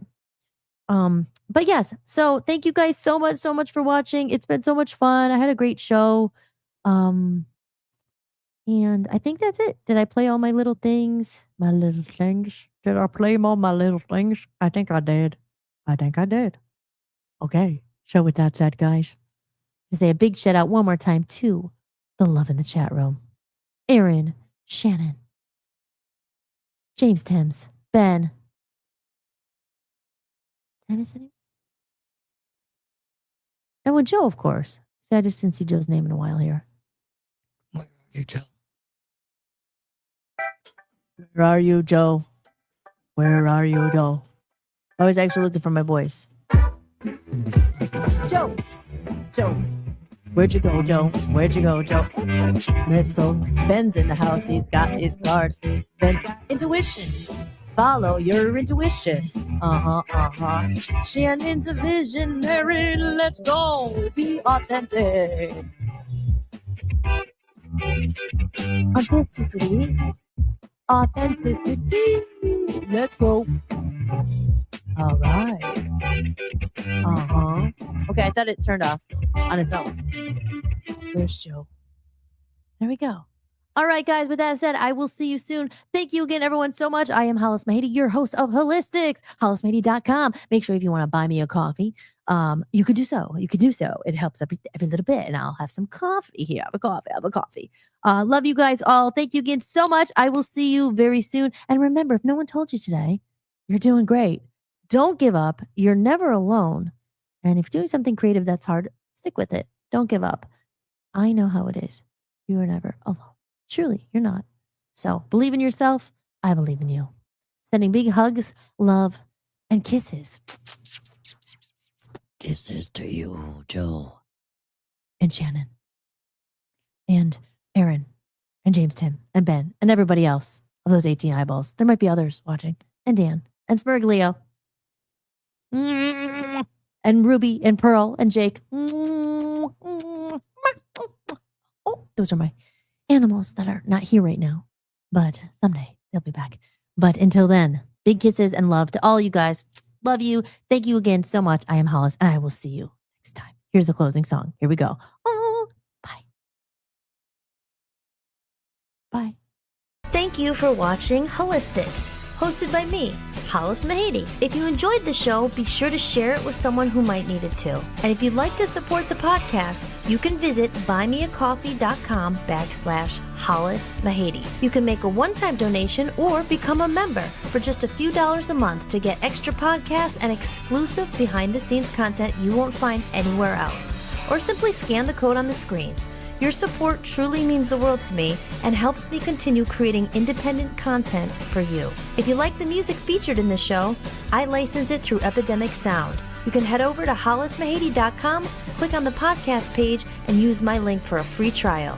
And don't forget to check out VOPUSARadio.com, where I host my music channel and am building a growing community of independent musicians. If you're interested in joining the network, just click Join Network and submit an application. Until next time, remember that you are loved and never alone. From human to human, big hugs. Thank you for being here, and I'll see you next time. Enjoy the outro video. I love this song. Lights shining from the window late at night. I'm just watching someone else's life go by, wishing it was mine. Dreams, everybody has them at the start. Somewhere along the way they fall apart, and it makes it kind of hard to look up at the lights. When the lights go out, everything is clearer. When the lights go out, I can finally see what it's all about. Standing in a mirror, when the lights go out, it's you looking back at me.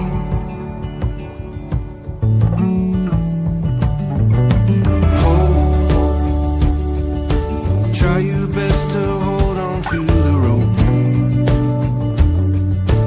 We all have a reason to let go, and it's easier to do, but it's better if we don't.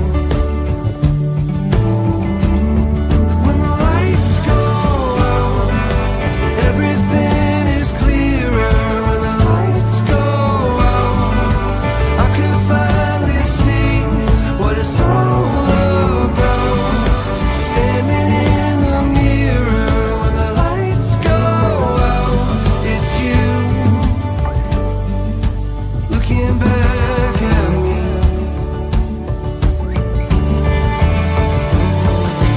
When you wish upon a star just to find out it's a plane, and when you think you've come so far, but you're standing still again, and you finally understand. When the lights go out, everything is clear. When the lights go out, I could finally see. When the lights go out, everything is clearer. When the lights go out, I could finally see what it's all about. Standing in the mirror, when the lights go out, it's you looking back at me.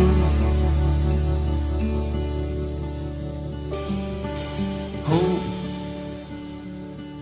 try your best to hold on to the rope. We all have a reason to let go, and it's easier to do, but it's better if we don't.